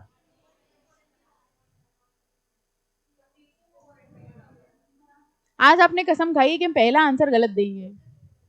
फिर से सुनना, चलो एग्जाम्पल पे पुट करते हैं, ठीक है। आपकी कंडीशन थी कि मर्सिडीज लेने गए थे, ठीक है। आपका रिजल्ट आया 25 तारीख को और आपने घर वालों को वादा किया था कि हम एक गाड़ी लाएंगे आज। आप बुक करा के कौन सी आए थे? मर्सिडीज, ठीक है। आप दुकान में गए, उसने कहा भैया मर्सिडीज नहीं है, नैनो है। अब आपने सोचा कोई ना कोई गाड़ी लेके तो घर जानी ही है, तो आपने कहा ठीक है, काम करो, मैं नैनो ही दे दो, जो डिफरेंशियल प्राइस है वो तुम हमें वापस कर देना। तुमने अपनी कंडीशन को क्या बना लिया? वारंटी। समझ में आया? रिवर्स सोचिए, आपने कहा था कि हमें मर्सिडीज चाहिए, कोशिश करना रेड कलर की हो। आप लेने गए, उसने कहा रेड कलर की नहीं मिल पाई, आपने कहा रेड कलर की नहीं मिली तो हम कॉन्ट्रैक्ट कैंसिल कर रहे हैं। ये हो सकता है? बताइए, ये हो सकता है? आपने जब बुक कराई थी तो आपने कहा था कि हमें कोशिश करना कि रेड कलर की देना, कैंसिल कर सकते हैं? नहीं कर सकते। अब बताओ क्या हुआ? कंडीशन वारंटी बनी कि वारंटी कंडीशन बनी? Condition can sink to the level of warranty. Simple example में समझिए, जो हम गारंटी वारंटी बता रहे थे, आपने एक एसी गारंटी पे खरीदा, उसकी 5 साल की गारंटी थी कि अगर वो एसी खराब हो गया तो कंपनी वाले नया एसी दे जाएंगे, ठीक है। आपका एसी 2 साल बाद खराब हुआ, आपने कंपनी वाले को बुलाया, उसने कहा नया मिल जाएगा। आपने कहा नया नहीं, जो थोड़ा बहुत रिपेयर है तुम इसी में कर दो, इंस्टॉल हो चुका है, कहाँ हम नया लेके लगाएंगे। कर सकते हैं कि नहीं कर सकते हैं? आप करेंगे नहीं वो बात अलग है, कर सकते हैं कि नहीं कर सकते हैं? आपको नया मिल सकता है, लेकिन आपने कहा नहीं नया नहीं चाहिए, तुम इसी को रिपेयर कर दो, ये हो सकता है? ये हो सकता है। यानी आपने गारंटी को क्या मान लिया? वारंटी। आपका एसी वारंटी पे था, आपने कहा नहीं नहीं रिपेयर नहीं है, मैं तो नया ही ला के दो, ये हो सकता है? ये नहीं हो सकता। अब समझ में आया? कंडीशन वारंटी बन सकती है लेकिन वारंटी कंडीशन नहीं बन सकती। जो बड़ा राइट है आपके पास उसको आप फॉरगिव कर सकते हो कि ठीक है, बड़ा राइट छोड़ दिया, हम छोटे में सेटिस्फाइड है। लेकिन अगर छोटा अधिकार है आपके पास, आप उसको बड़े अधिकार पे नहीं लेके जा सकते। अब बताइए समझ में आया कि नहीं आया? आ गया सबको? देखिए क्या लिखा हुआ है, When condition sinks to the level of warranty, इसका मतलब क्या हुआ? Condition sinks to the level of warranty मतलब कंडीशन को बायर ने क्या मान लिया? वारंटी। कब कब ऐसा हो सकता है? In some cases a condition sinks or descends to the level of warranty. First देखिए, a condition will become a warranty when the buyer waives the condition. मतलब वेव मतलब मना कर दिया, कह रहे बायर ने मना कर दिया कि छोड़ो मर्सिडीज नहीं चाहिए, वैसे भी नंबर कम ही आए हैं हमारे, मर्सिडीज लाइक आए नहीं, तुम एक काम करो नैनो ही दे दो, यानी बायर ने खुद मना कर दिया। Second, a condition will sink to the level of warranty where the buyer treats the breach of condition as a breach of warranty। वो कह रहे हैं कि ठीक है, तुमने गलत तो किया है, तुमने हमें मर्सिडीज की जगह नैनो तो दी है, लेकिन हम सिर्फ डैमेजेस क्लेम करेंगे, गाड़ी वापस नहीं करेंगे। तो तुमने क्या मान लिया इसको? तुम ये थी ब्रीच ऑफ कंडीशन, लेकिन तुमने क्या मान लिया इसको? Breach of warranty. And third, where the contract is indivisible and the buyer has accepted the goods or part thereof, the breach of condition can only be treated as a breach of warranty। यानी अगर वो goods 2 parts में थे, एक part आप accept कर चुके हैं, दूसरे वाले पार्ट के लिए अब आपको वारंटी मानना पड़ेगा। जैसे मान लीजिए एसी के 2 यूनिट्स हैं, वो दोनों पार्ट्स एक साथ ही लगते हैं, ठीक है, या किसी चीज के 2 यूनिट्स है, वो दोनों पार्ट साथ में लगते हैं, एक पार्ट आप एक्सेप्ट कर चुके हैं, ओके, दूसरे वाला पार्ट खराब हो जाता है। अब समझिएगा, दूसरे वाले पार्ट पे गारंटी है, वो दूसरा पार्ट रिप्लेस हो सकता है, लेकिन आपने कहा अगर वो दूसरा रिप्लेस होगा तो मैं पहला वाला भी नया लेना पड़ेगा, इसलिए तुम एक काम करो, इसको रिप्लेस ना करो, इसी को रिपेयर कर लो, मेरे दोनों साथ में चल जाएंगे। ये क्या करा आपने, कंडीशन को अगेन क्या मान लिया, वारंटी।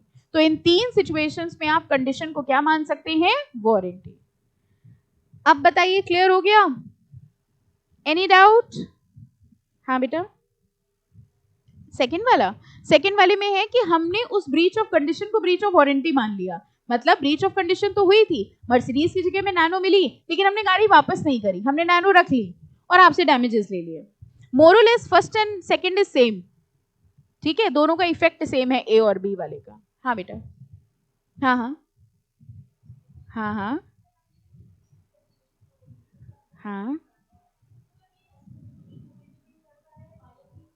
हाँ, और क्या, बिल्कुल बिल्कुल बिल्कुल बिल्कुल बायर पे डिपेंड करेगा, वो क्या करना चाहता है। हो सकता है वो कुछ ना करे, वो कह रहे ठीक है मैं नैनो दे दूं, हम डैमेजेस भी नहीं करेंगे, हम कुछ नहीं करेंगे, फेल हो गए हैं क्योंकि, ठीक है, वो गाड़ी लेने ही आ गए, वो बड़ी बात है। तो ये सब कुछ बायर पे डिपेंडेंट है। ओके, चलिए अब आइए इम्प्लाइड वारंटीज एंड कंडीशन। पहले हमको बताइए what is the difference between express and implied. ये जो बीच हम केस लॉ छोड़ रहे हैं, आप भी छोड़ते चले जा रहे हैं ना, हाँ ये रीड करना है, सिंपल सिंपल एग्जाम्पल है, हो जाएगा। इम्प्लाइड एंड एक्सप्रेस जो दो चीजें होती हैं, एक होता है एक्सप्रेस और इम्प्लाइड। एक्सप्रेस मतलब ओरल एंड रिटन, ठीक है, और इम्प्लाइड मतलब अज्यूम। कह रहे हैं जब हम लोग कुछ गुड्स खरीदते हैं तो उनके साथ कुछ इम्प्लाइड कंडीशंस और इम्प्लाइड वारंटीज होती हैं, उनका इफेक्ट देखेंगे। सबसे पहले इम्प्लाइड वारंटी, दो शब्द जुड़े हैं, इम्प्लाइड है यानी कि ना ये ओरल थी ना ये रिटन थी, लेकिन ये अज्यूम्ड थी, ओके, और वारंटी है यानी एक ऐसी शर्त है जो अगर पूरी नहीं हुई तो आप कॉन्ट्रैक्ट कैंसिल नहीं कर सकते, सिर्फ और सिर्फ क्या क्लेम कर सकते हैं, damages. Implied warranty of quiet possession, कह रहे हैं if the circumstances of the contract are such as there is an implied warranty that the buyer shall have and enjoy quiet possession of goods। अगर हमने आपसे goods खरीदे हैं, अब ध्यान से समझिएगा, अगर हमने आपसे गुड्स खरीदे हैं तो मेरे पास एक अधिकार है कि हम उन गुड्स को क्वाइटली एंजॉय करें। वही मैंगो वाला एग्जाम्पल लेते हैं, अगर हम आपको मैंगो बेच रहे हैं तो आपका अधिकार है कि आप उन मैंगोज को क्वाइटली एंजॉय करें, ठीक है। अगर कोई पर्सन उन मैंगोज की ओनरशिप पे आपको डिस्टर्ब करने आ रहा है, ठीक है, तो आप हमसे क्या क्लेम कर सकते हैं, डैमेजेस। मतलब हमने आपको मैंगो दिए थे, आप आराम से मैंगो खा रहे थे, तब तक मिस्टर एक्स आए और उसने कहा ये तो हमारे मैंगो हैं, ये हमें मिलने चाहिए, तो आप किसके पास आएंगे, हमारे पास। ऐसे केस में आप हमसे क्या क्लेम कर सकते हैं, डैमेजेस। जब कोई पर्सन किसी को गुड सेल करता है तो ये अज्यूम्ड है कि हम आपको ओनरशिप दे रहे हैं और आप उन गुड्स को क्वाइटली एंजॉय करेंगे। लेकिन अगर आपके एंजॉयमेंट में कोई प्रॉब्लम आ रही है तो आप उस सेलर से क्या क्लेम कर सकते हैं, डैमेजेस। बिल्कुल इसी का ही देखो दूसरा पार्ट है, इम्प्लाइड वारंटी अगेंस्ट एनकम्ब्रांसेस। एनकम्ब्रांसेस क्या होते हैं, चार्जेस, ठीक है। हमने आपको मैंगो बेचे, अंडरस्टैंड, आप उन मैंगो को खाने ही जा रहे थे, तब तक आपको पता चला वो मैंगो जो हमने आपको बेचे हैं वो मैंगो हमने किसी के पास गिरवी रखे हुए थे, समझ में आया, यानी वो भी आ गया मैंगो खाने। अब बताइए आप किसके पास आएंगे, सेलर के पास, और आप उससे क्या क्लेम कर लेंगे, डैमेजेस। यानी जो गुड्स हम आपको बेच रहे हैं उस पे किसी और का चार्ज नहीं होना चाहिए। ये दोनों चीजें हैं कि आप उसे क्वार्टरली एंजॉय करेंगे और उसके ऊपर किसी और का चार्ज नहीं है। ये सेल करते वक्त लिख के या बोल के बताया जाता है कि ये तो अज्यूम्ड है, ये अज्यूम्ड है कि अगर हम आपको गुड्स बेच रहे हैं तो आप उनको क्वाइटली एंजॉय करेंगे, उसके ऊपर कोई चार्जेस नहीं होंगे। और अगर आपकी इन चीजों में कोई रुकावट आ रही है तो आप सेलर से डैमेजेस क्लेम कर सकते हैं। That is what is implied warranty. और इसी के साथ है इम्प्लाइड कंडीशन। हमको बस इतना बता दो इम्प्लाइड वारंटी और इम्प्लाइड कंडीशन में फर्क क्या आ जाएगा। इम्प्लाइड कंडीशन अगर हुई और ब्रीच हुई तो फिर बायर के पास क्या अधिकार है कि वो कॉन्ट्रैक्ट कैंसिल कर देगा, और इम्प्लाइड वारंटी में वो कैंसिल नहीं कर सकता, सिर्फ डैमेजेस ले सकता है, ठीक है, फाइन। देखो इसके एग्जाम्पल समझिए, समझ में आएगा। पहला है implied condition as to title. Title मतलब क्या हुआ, ओनरशिप, ठीक है। हमने आपको एक कार बेची, ओके ध्यान से सुनिएगा सब लोग, हमने आपको एक कार बेची और आपने उसका प्राइस हमको दे दिया। आप वो कार चला के जा रहे थे, तब तक आपको पता चला कि वो कार चोरी की थी, ठीक है, और उसका कोई और ट्रू ओनर है जो आपसे आके वो कार लेके चला गया। अब बताइए, आप इस कॉन्ट्रैक्ट को कैंसिल करेंगे या सिर्फ डैमेजेस ले लेंगे? डिफरेंस समझते हो कॉन्ट्रैक्ट कैंसिल करने में और डैमेज में? कॉन्ट्रैक्ट कैंसिल करने का मतलब पूरा पैसा भी वापस ले लेंगे और डैमेजेस जो लेंगे वो अलग, ठीक है? अब बताइए, हमने आपको कार बेची, वो कार चोरी की थी, यानी उस कार की ओनरशिप मेरे पास नहीं थी।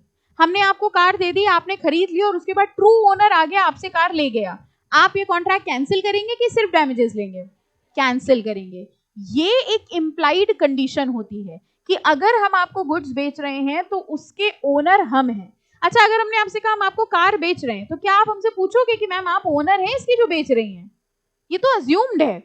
अगर हमने आपके साथ कोई सेल की बात करी है तो ये अज्यूम्ड है कि जो सेल कर रहा है वो उसका ओनर है।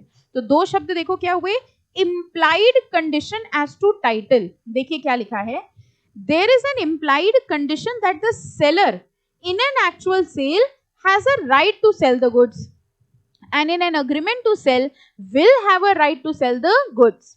As a result, if the title of the seller turns out to be defective, title defective हो गया मतलब seller owner नहीं था, the buyer is entitled to reject the goods। buyer goods को reject भी कर देगा और पूरा का पूरा पैसा वापस भी ले लेगा। यानी उसको ये कंडीशन मान रहा है कि वारंटी मान रहा है? कंडीशन। जरा एग्जाम्पल देखिए, अब पढ़ लीजिए ये वाला एग्जाम्पल। उसका अगला वाला छोटा है, वो भी पढ़ सकते हो।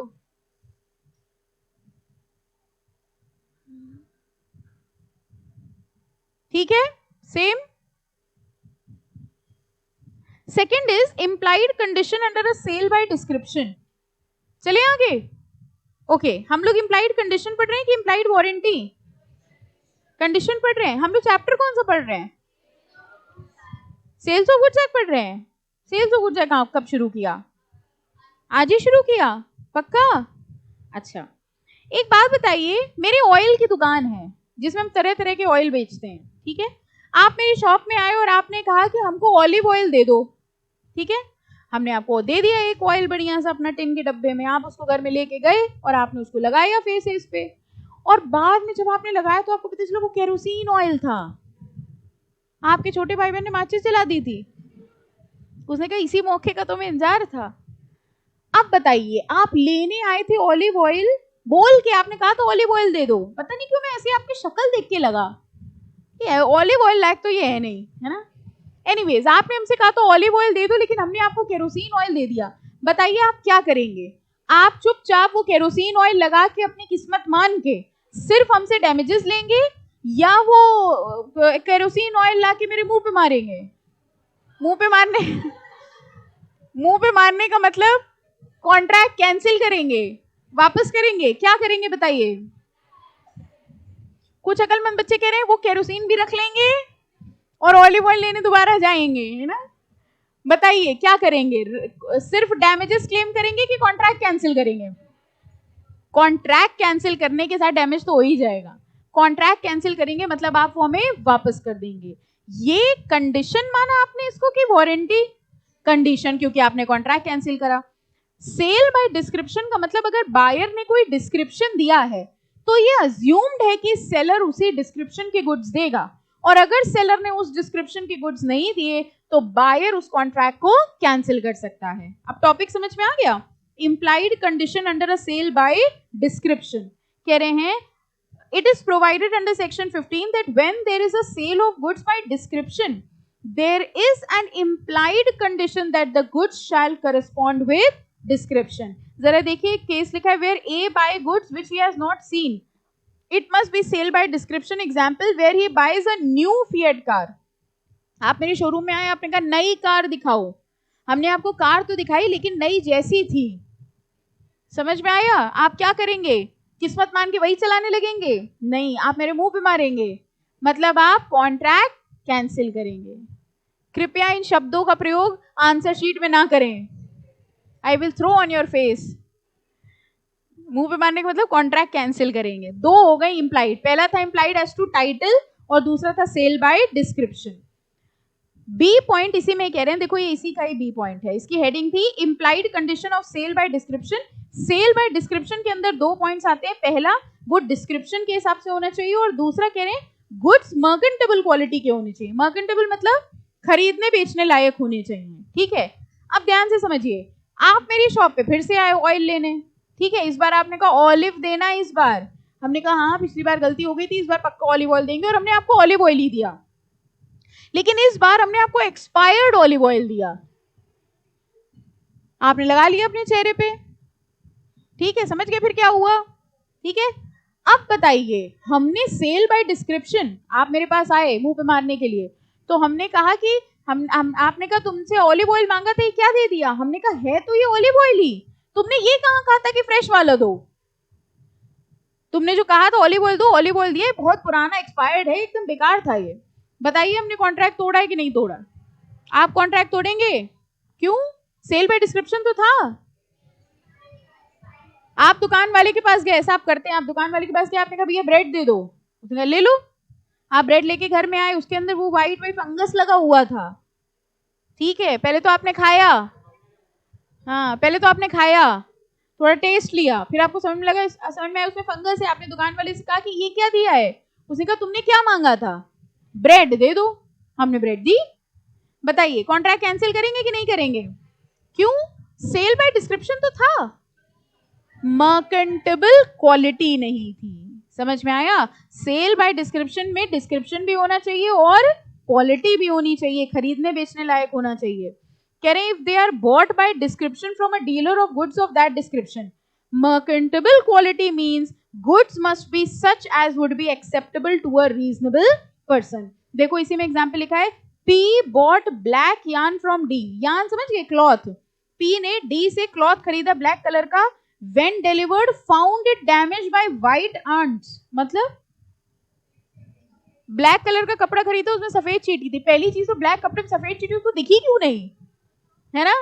अब उसने कहा कि हमें कपड़ा दे दो, हमें 10 मीटर कपड़ा दे दो, उसने कपड़ा तो दिया लेकिन उस कपड़े के अंदर चींटियां थी, डिफेक्टिव था। अब बताइए सेल बाय डिस्क्रिप्शन तो था लेकिन क्या नहीं था? मर्केंटेबल क्वालिटी नहीं थी, तो भी आपके पास अधिकार है कि आप कॉन्ट्रैक्ट कैंसिल कर सकते हैं।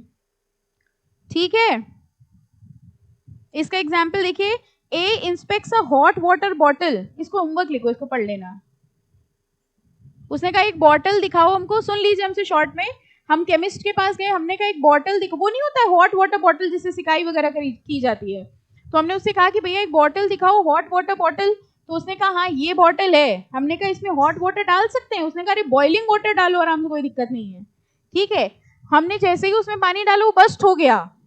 अब सेल बाय डिस्क्रिप्शन तो था लेकिन मर्केंटेबल क्वालिटी नहीं थी, तो आप क्या करेंगे? सिर्फ डैमेजेस ले लेंगे या कॉन्ट्रैक्ट कैंसिल करेंगे? कॉन्ट्रैक्ट कैंसिल करेंगे। ठीक है, नेक्स्ट कह रहे हैं सेल बाय डिस्क्रिप्शन के साथ होलसमनेस भी होनी चाहिए।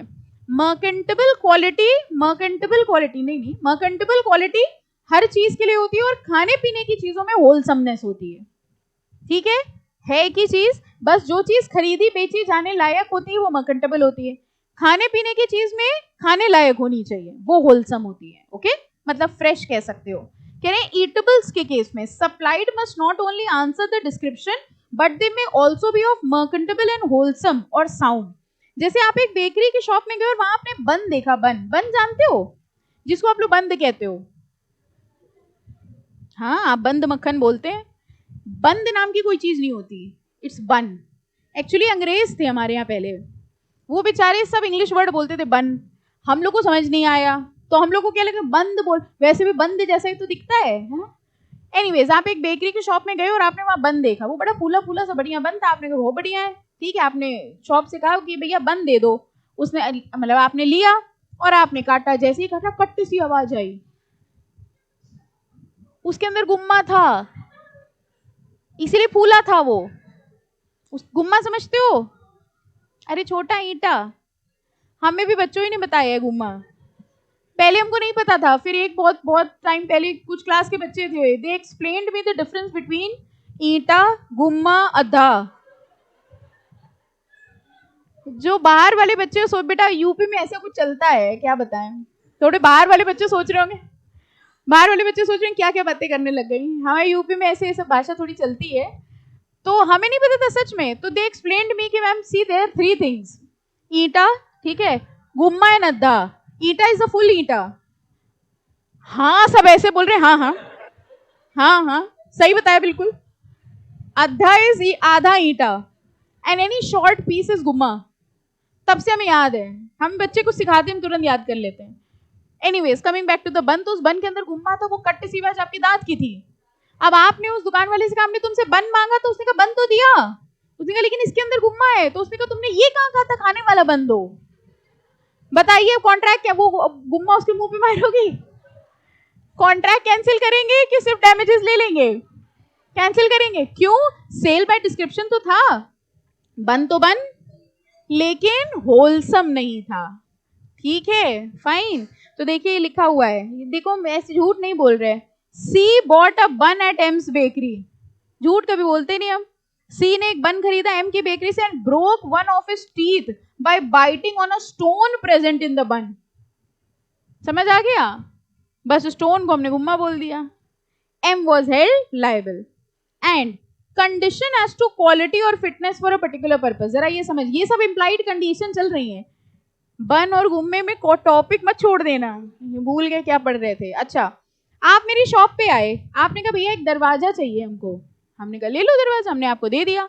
आप घर लेके गए, आपने फिर मेरे पास आया, आपने कहा लग नहीं रहा है, हमने कहा लग नहीं रहा है, साइज तो बिल्कुल वही है जो होता है स्टैंडर्ड। आपने कहा तब से फ्रिज में लगा रहे, लग ही नहीं रहा है। हमने कहा फ्रिज में क्यों लगवा रहे हो? उसने कहा क्योंकि फ्रिज का दरवाजा हमारा टूटा था।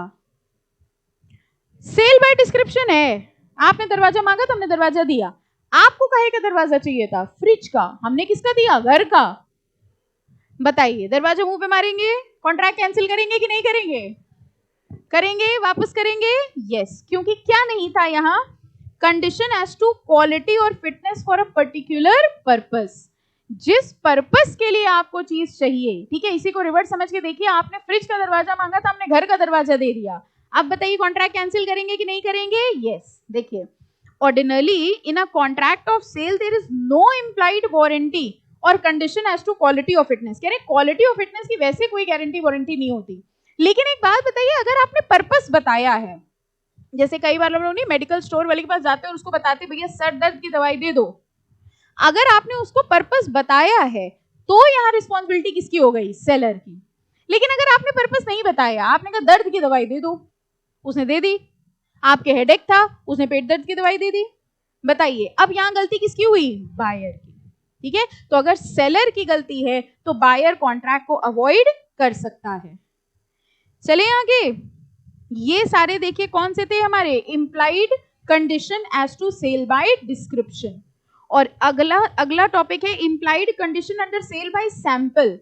अब सैंपल समझो क्या हुआ।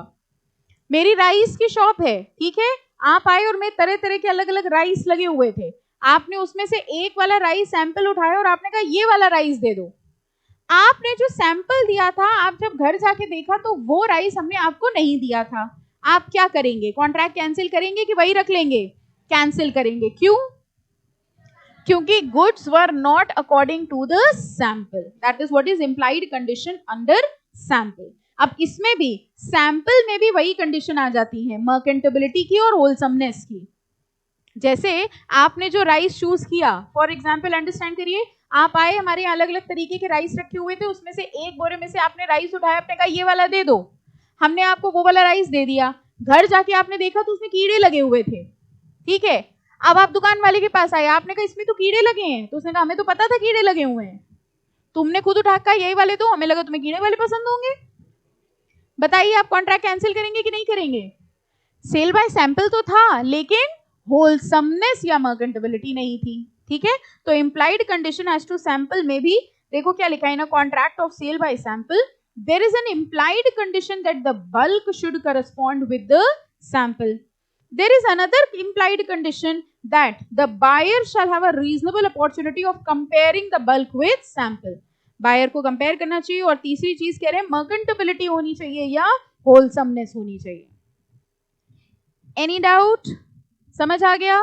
हम लोग टॉपिक देखो क्या पढ़ रहे थे, हम लोग पढ़ रहे थे इम्प्लाइड, बेसिकली पढ़ रहे थे condition and warranty. Condition and warranty के अंदर उन्होंने देखा implied condition, implied warranty. Implied warranty देखो एक बार ऊपर पढ़ चुके थे ना ये हम लोग, warranty as to quiet possession and freedom from encumbrances, ये भी ऊपर आया था जो हमने बताया था, इसको रीड लिख लीजिए, वही टॉपिक है, इसको पढ़ लीजिएगा। और अब वेरी वेरी इंपॉर्टेंट मार्क कर लीजिए इस चैप्टर का सबसे इंपॉर्टेंट टॉपिक, सीवे टेम्पटर। सुना है कभी? सुनना चाहिए था, सुना होगा, हाँ हाँ वही सुना होगा। CA-CET में जो ग्लॉसरी टाइप की थी उसमें था।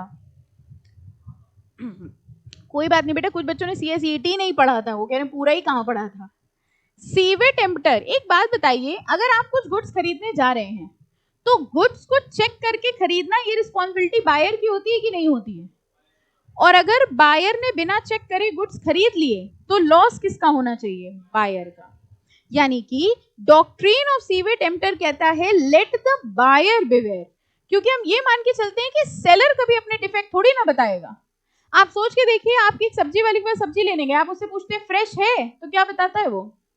बिल्कुल फ्रेश, अभी एकदम तोड़ के लाए हैं, है ना। किसी भी दुकान वाले से आप पूछेंगे, आप ब्रेड लेने जाते हैं, पूछते हैं फ्रेश है, वो क्या कहता है? अरे बिल्कुल फ्रेश है एकदम। अच्छा, ब्रेड के केस में आपको पता है आपको डेट देख के लेना चाहिए, लेकिन आप डेट देख के नहीं लेते हैं, आप उसको पकड़ के देखते हैं कौन सी फ्रेश लग रही है। ये पता नहीं क्यों हमारे यहाँ का रूल है, freshness is compared by seeing it, touching it, है ना, फ्रेश लग रही है कि नहीं। हर इंसान ब्रेड ऐसे ही लेता है, बट उसमें एक यूज बाय की डेट होती है। यूज बाय समझ गए, कब तक यूज हो जानी चाहिए। कितने लोगों को सही बताओ ये नहीं पता था? पता था? होगा भी तो बताओगे नहीं, हमें पता है।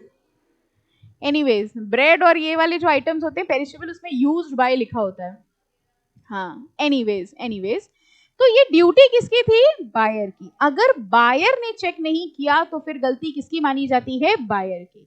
सेलर कभी भी अपने गुड्स के डिफेक्ट खुद नहीं बताएगा। ओके, तो देखो ये डॉक्ट्रिन क्या कहता है, the principle states that it is for the buyer to satisfy himself that the goods which he is purchasing are of a quality which he requires. वो जो गुड्स खरीद रहा है वो सही है कि नहीं, उसको जो क्वालिटी चाहिए, ये सब ड्यूटी किसकी होती है? बायर की।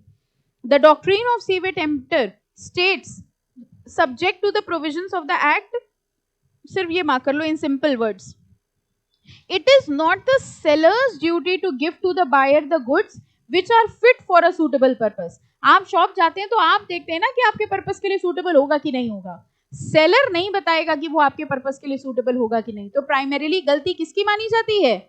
बायर की। जरा देखिए कि एग्जाम्पल है ward versus Hobbs.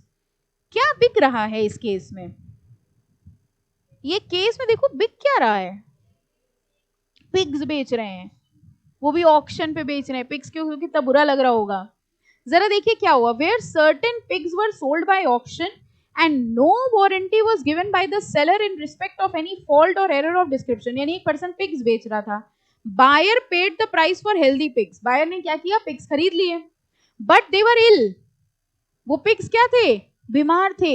And all but one died of typhoid fever, मतलब सब मर गए एक को छोड़ के, टाइफॉइड फीवर तो सब मर गए। They also infected some of buyers own pig, buyer के पिग को भी वो बीमार कर गए। अब वो जो बायर था वो आया सेलर के पास, उसने कहा कि तुमने हमको बताया नहीं कि तुम्हारे पिग्स बीमार हैं।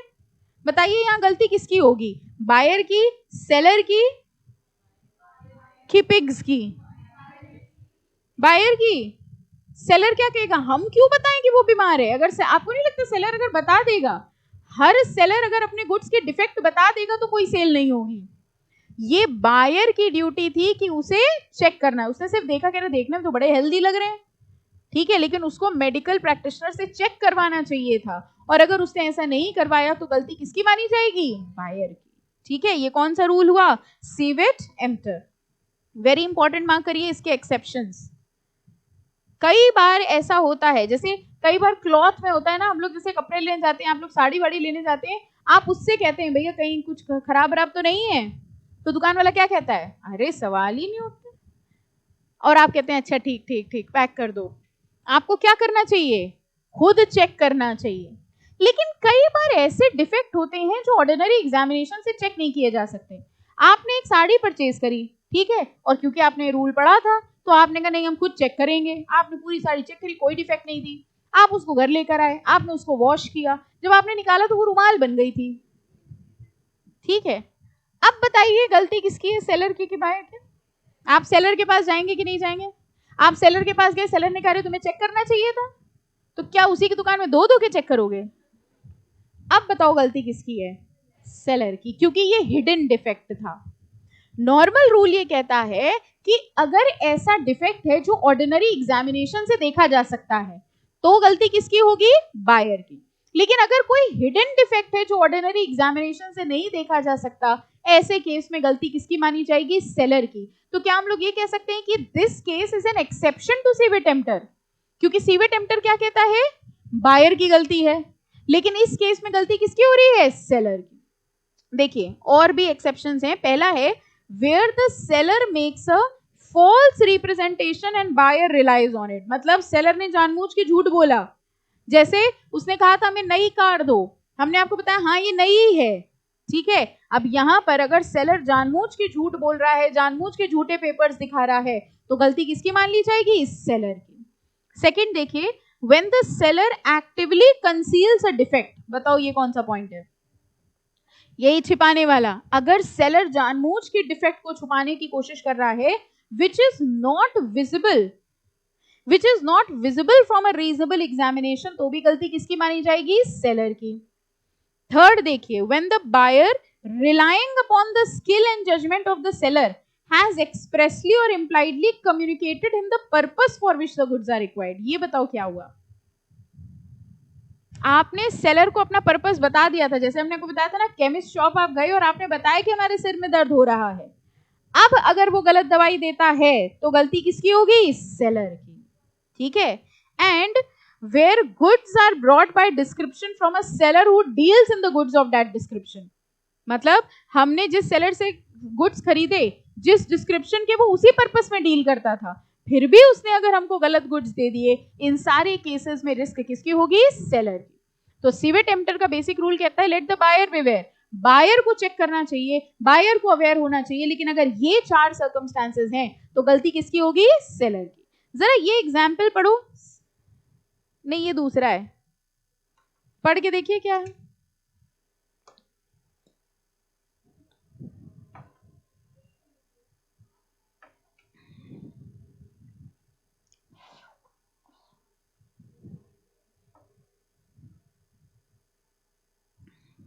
पहली 3 लाइनें समझ में आ जाएगा। सेलर की गलती थी कि बायर की? सेलर की। क्यों?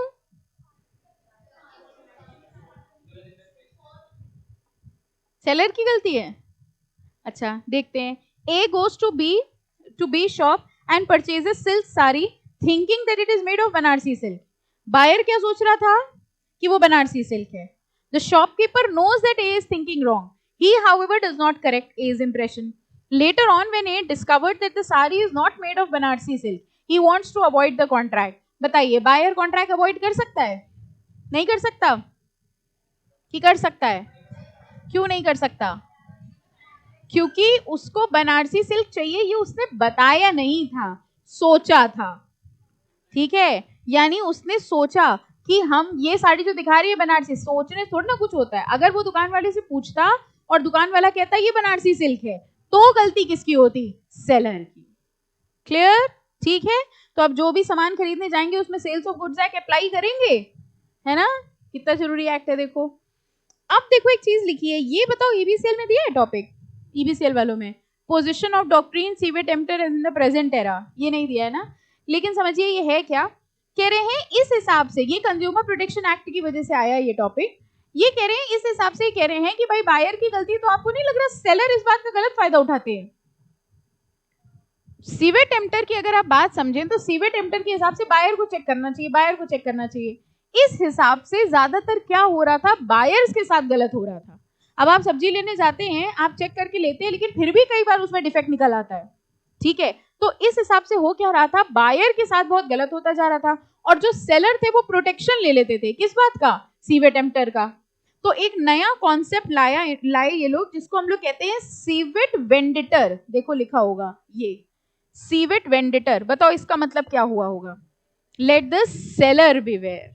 ये ऑपोजिट हो गया कि सेलर की भी कुछ ड्यूटीज हैं, ठीक है। तो सीवेट एम्प्टर का मतलब होता है बायर की ड्यूटी है चेक करना, और सीवेट वेंडेटर का मतलब होता है कि सेलर की भी कुछ ड्यूटीज हैं और सेलर को भी गुड्स सही देने चाहिए। तो बस ये इसमें ध्यान रख लेना कि सीवेट, जैसे अगर हम ऑनलाइन परचेजेस की बात करें तो ऑनलाइन परचेजेस में आप कहाँ क्वालिटी चेक कर सकते हैं? जब से ये ऑनलाइन, पहले तो आप शॉप जाके फिर भी चेक कर सकते हैं, ऑनलाइन आप कोई गुड्स खरीद रहे हैं, ऑनलाइन आपने कोई टी शर्ट खरीदी, क्या आप उसकी क्वालिटी चेक कर सकते हैं? क्वालिटी नहीं चेक हो सकती, इसलिए ज्यादातर केसेस में गलत हो रहा था। तो ये नया कॉन्सेप्ट ले आए किस चीज का? सीवेट वेंडेटर, ठीक है। बस अब आइए नेक्स्ट टॉपिक पर, effect of contract. Now passing of property और ट्रांसफर ऑफ ओनरशिप। मुंह मत बनाओ, मेरे पास 15 मिनट लीगल हैं, तो आपके मुंह बनाने से हमको 1 रुपए का फर्क नहीं पड़ेगा। 15 मिनट तो लीगल हैं और इलीगल फिर मेरे ऊपर है, ठीक है। कुछ बच्चों को समझ नहीं आया ये क्या सेल्स ऑफ गुड में, हमारी बुक में तो दिया नहीं, हमारी बुक में लीगल इलीगल तो कुछ है नहीं, पता नहीं क्या बात पढ़ा रही हैं। पासिंग ऑफ प्रॉपर्टी और ट्रांसफर ऑफ ओनरशिप। प्रॉपर्टी का मतलब क्या होता है? ओनरशिप। कह रहे हैं कॉन्ट्रैक्ट में, कॉन्ट्रैक्ट ऑफ सेल में सबसे इंपॉर्टेंट चीज क्या होती है? Passing of property. The sole purpose of sale is the transfer of ownership of goods from the seller to the buyer. जरा ये फर्स्ट पॉइंट पढ़ो, बताओ समझ में आया कि नहीं? General rule is that risk follows with ownership. Risk किसके साथ जाती है? ओनरशिप के साथ। Whether the delivery has been made or not, मतलब डिलीवरी हमने करी हो ना करी हो, आपने हमारे यहाँ से गुड्स खरीदे, आप हमारी शॉप में आए, आपने सामान खरीदा और आपने कहा कि हमने खरीद तो लिया, एक काम कर लो ये पैकेट अभी अपने पास ही रख लो। ऐसा करते हैं आप कई बार, हम तब तक और शॉपिंग करके आते हैं, लास्ट में उठा लेंगे, करते हैं ना ऐसा। अब वो पैकेट जो आप उसकी दुकान में रख के गए थे वो चूहे खा गए उतनी देर में, बताओ लॉस किसका है? बायर का कि सेलर का? बायर का। क्यों? क्योंकि ओनरशिप ट्रांसफर हो गई थी। कई बार सेलर बोल भी देता है भैया पन्नी यहाँ रख के ना जो, हमारी जिम्मेदारी नहीं होगी, ठीक है, लेकिन आप जिद्दी होते हैं, आप कहते हैं नहीं नहीं कोई बात नहीं, रखा रहने दो, है ना। अगर लॉस हो गया तो लॉस किसका होगा? बायर का। कह रहे हैं the general rule is that risk follows ownership whether delivery has been made or not. If goods are lost or damage by accident, then subject to certain exception the loss falls on the owner of goods at the time they are lost or damaged. तो loss किसका होगा? Owner का। when there is a danger of goods being damaged by action of third party, it is generally the owner who can take action. अगर किसी third party ने goods को destroy कर दिया तो बताओ थर्ड पार्टी के खिलाफ केस कौन करेगा? जो ओनर होगा। ये ओनरशिप के अधिकार हैं, ठीक है, अधिकार या ये कह सकते हैं इफेक्ट है। जो ओनर होगा उसको लॉस बियर करना पड़ेगा। थर्ड पार्टी ने अगर गुड्स डैमेज करे हैं तो फिर कौन उसको मतलब थर्ड पार्टी के ऊपर केस कौन करेगा? ओनर करेगा। The rights of third party may depend upon passing of the property. If the buyer resells the goods to a third party, the third party will only obtain a good title if the property in the goods has passed to the buyer. कौन समझाएगा ये point? हमको आ नहीं रहा है।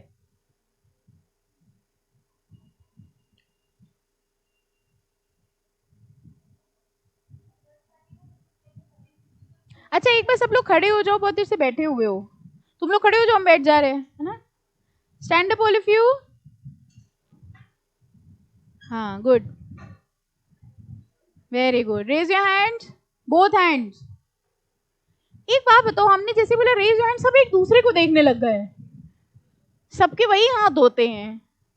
ऐसे बेटा punishment के time पे किया जाता था जो तुमने अभी अभी के सर पे रखने वाला। हाँ हमको भी पता है, वेरी गुड, हैंड्स डाउन।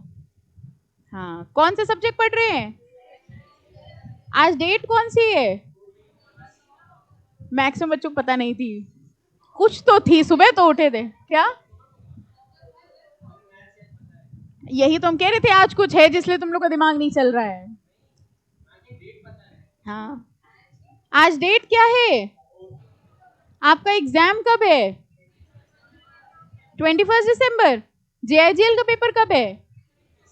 और ABCL का पेपर कब है? ये देखो, होगा लाइन से, कभी हो जाएगा। हम तो रोज जाएंगे सेंटर, जो क्वेश्चन पेपर वो हमको दे देंगे। हम इतने क्वालिफाइड हैं, पढ़ के थोड़ी जाएंगे। बातें करने के लिए थोड़ी ना बोला है, हमसे बातें करो। अब सही लग रहा है? अब एक बार पीछे घूम जाओ सब लोग, अबाउट टर्न, वेरी गुड, और now raise your hands, very good, hands down, वापस आ जाओ। हाँ, बैठने भी लग गए थे।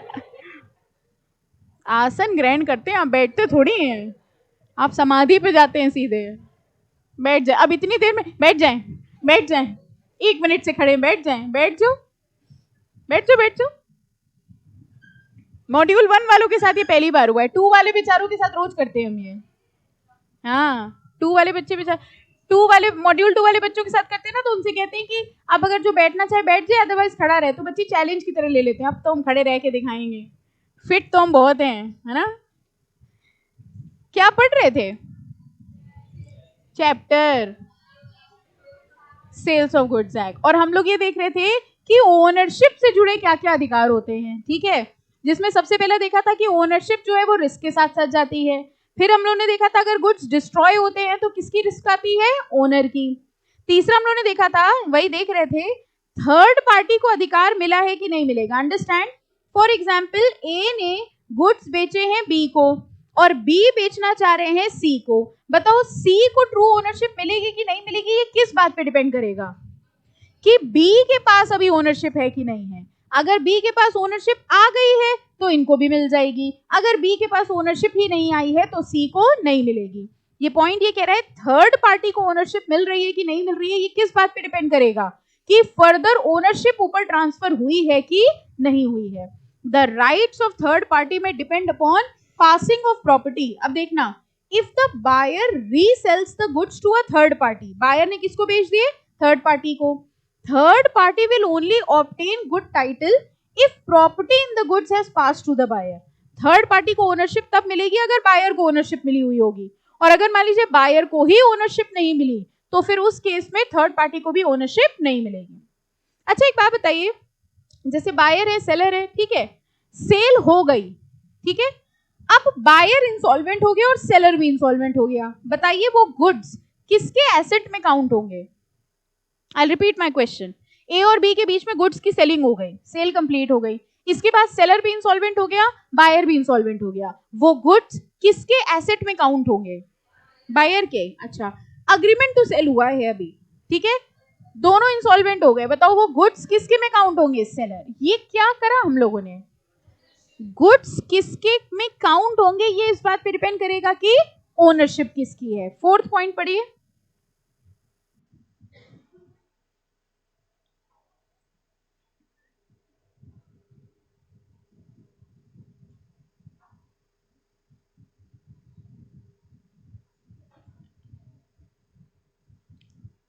ओके, ये सारे पॉइंट्स देखिए किस चीज के थे? पासिंग ऑफ प्रॉपर्टी, ठीक है, जिस मोमेंट से ओनरशिप पास होती है उससे डिसाइड होता है कि ये सारे अधिकार किसको मिलेंगे। टॉपिक समझ आ गया किस चीज का था? अब देखो है passing of property in specific goods, हमने आपको बताया था, हाँ बेटा, डी वाला तुमने पढ़ने को दिया था, डी तुम समझा चुके। डी वाले में देखो क्या हो रहा है, इंसॉल्वेंसी के केस में गुड्स किसकी कैटेगरी में माने जाएंगे? अगर सेल हो गई है, ओनरशिप ट्रांसफर हो गई है, सेल छोड़ो, अगर ओनरशिप ट्रांसफर हो गई है तो वो किसके गुड्स में काउंट होंगे? बायर के। और अगर अभी सेल नहीं हुई है तो गुड्स किसके में काउंट होंगे? सेलर के में। ओके, इंसॉल्वेंसी के केस में काउंट होंगे का मतलब समझ रहे हो? इंसॉल्वेंसी के केस में क्या होता है, सारे एसेट्स जोड़े जाते हैं, लाइबिलिटीज पे ऑफ करी जाती है, तो वो गुड्स किसके एसेट्स में आएंगे ये डिपेंड करेगा कि उसका ओनर कौन है। ओके, डू यू रिमेंबर हम लोगों ने टॉपिक पढ़ा था एसेटेन गुड्स एंड अनएसेटेन गुड्स, क्या थे? अनएसेटेन गुड्स कौन से गुड्स थे? जो अभी अलग नहीं किए गए हैं, और एसेटेन कौन से थे?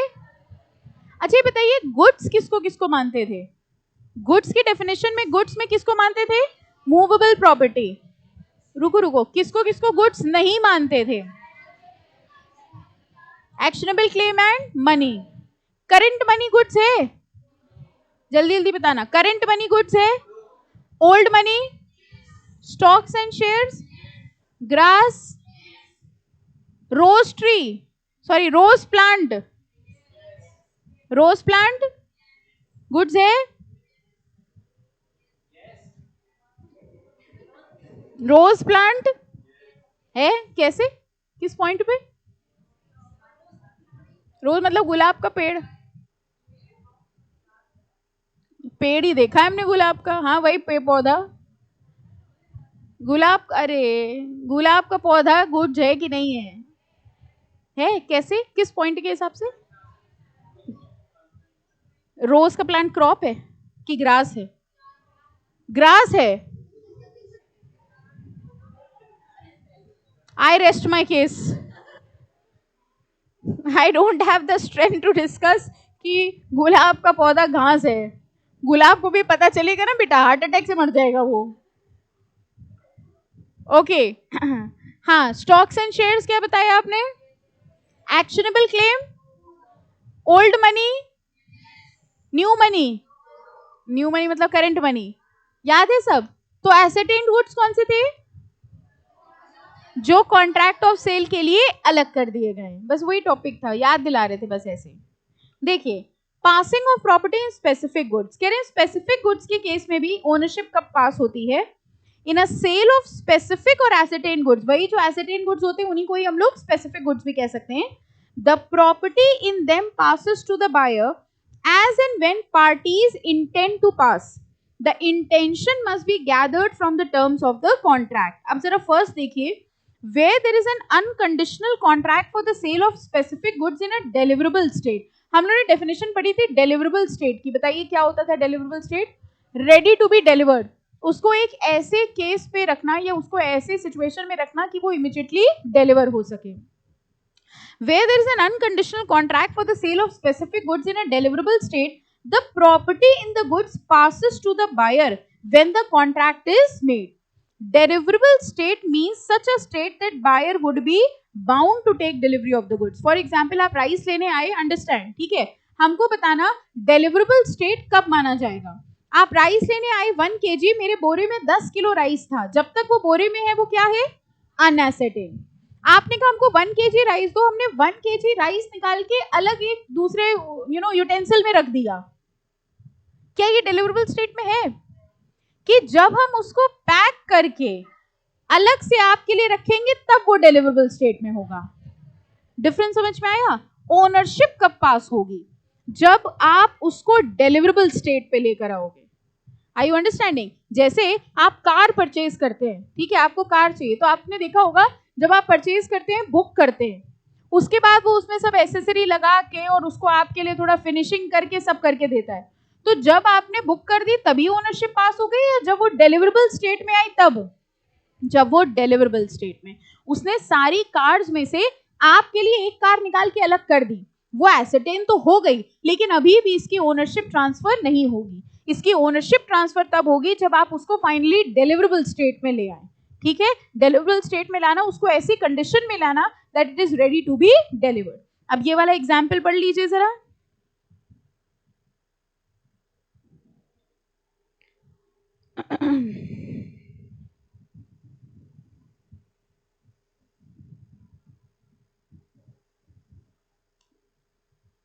आई होप नो डाउट, क्योंकि डिलीवरेबल स्टेट में था इसलिए रिस्क किसकी हो जाएगी? बायर की, ठीक है, फाइन। अब आपको करना ये है कि ये वाला पोर्शन, इसका ये एग्जाम्पल और इसका सेकंड वाला पॉइंट पढ़ना है। हम आपको यहां से पढ़ाएंगे अनएसेटेन्ड वाले से, ये ओनरशिप इन अनएसेटेन्ड गुड्स, इसके पहले तक का आपको पूरा रीड करना है। कर लेंगे? कब तक? कब तक रीड करोगे? कल तक, ठीक है कल तक आपको ये रीड करना है, क्योंकि इसकी अगली क्लास कल होगी। Okay, 2 hours class again. Okay, बस ऐसी पीटी वीटी कर लेंगे बीच में थोड़ी सी। ओके, चलिए। हाँ बेटा, वो टाइम टेबल अभी आ जाएगा। बताइए।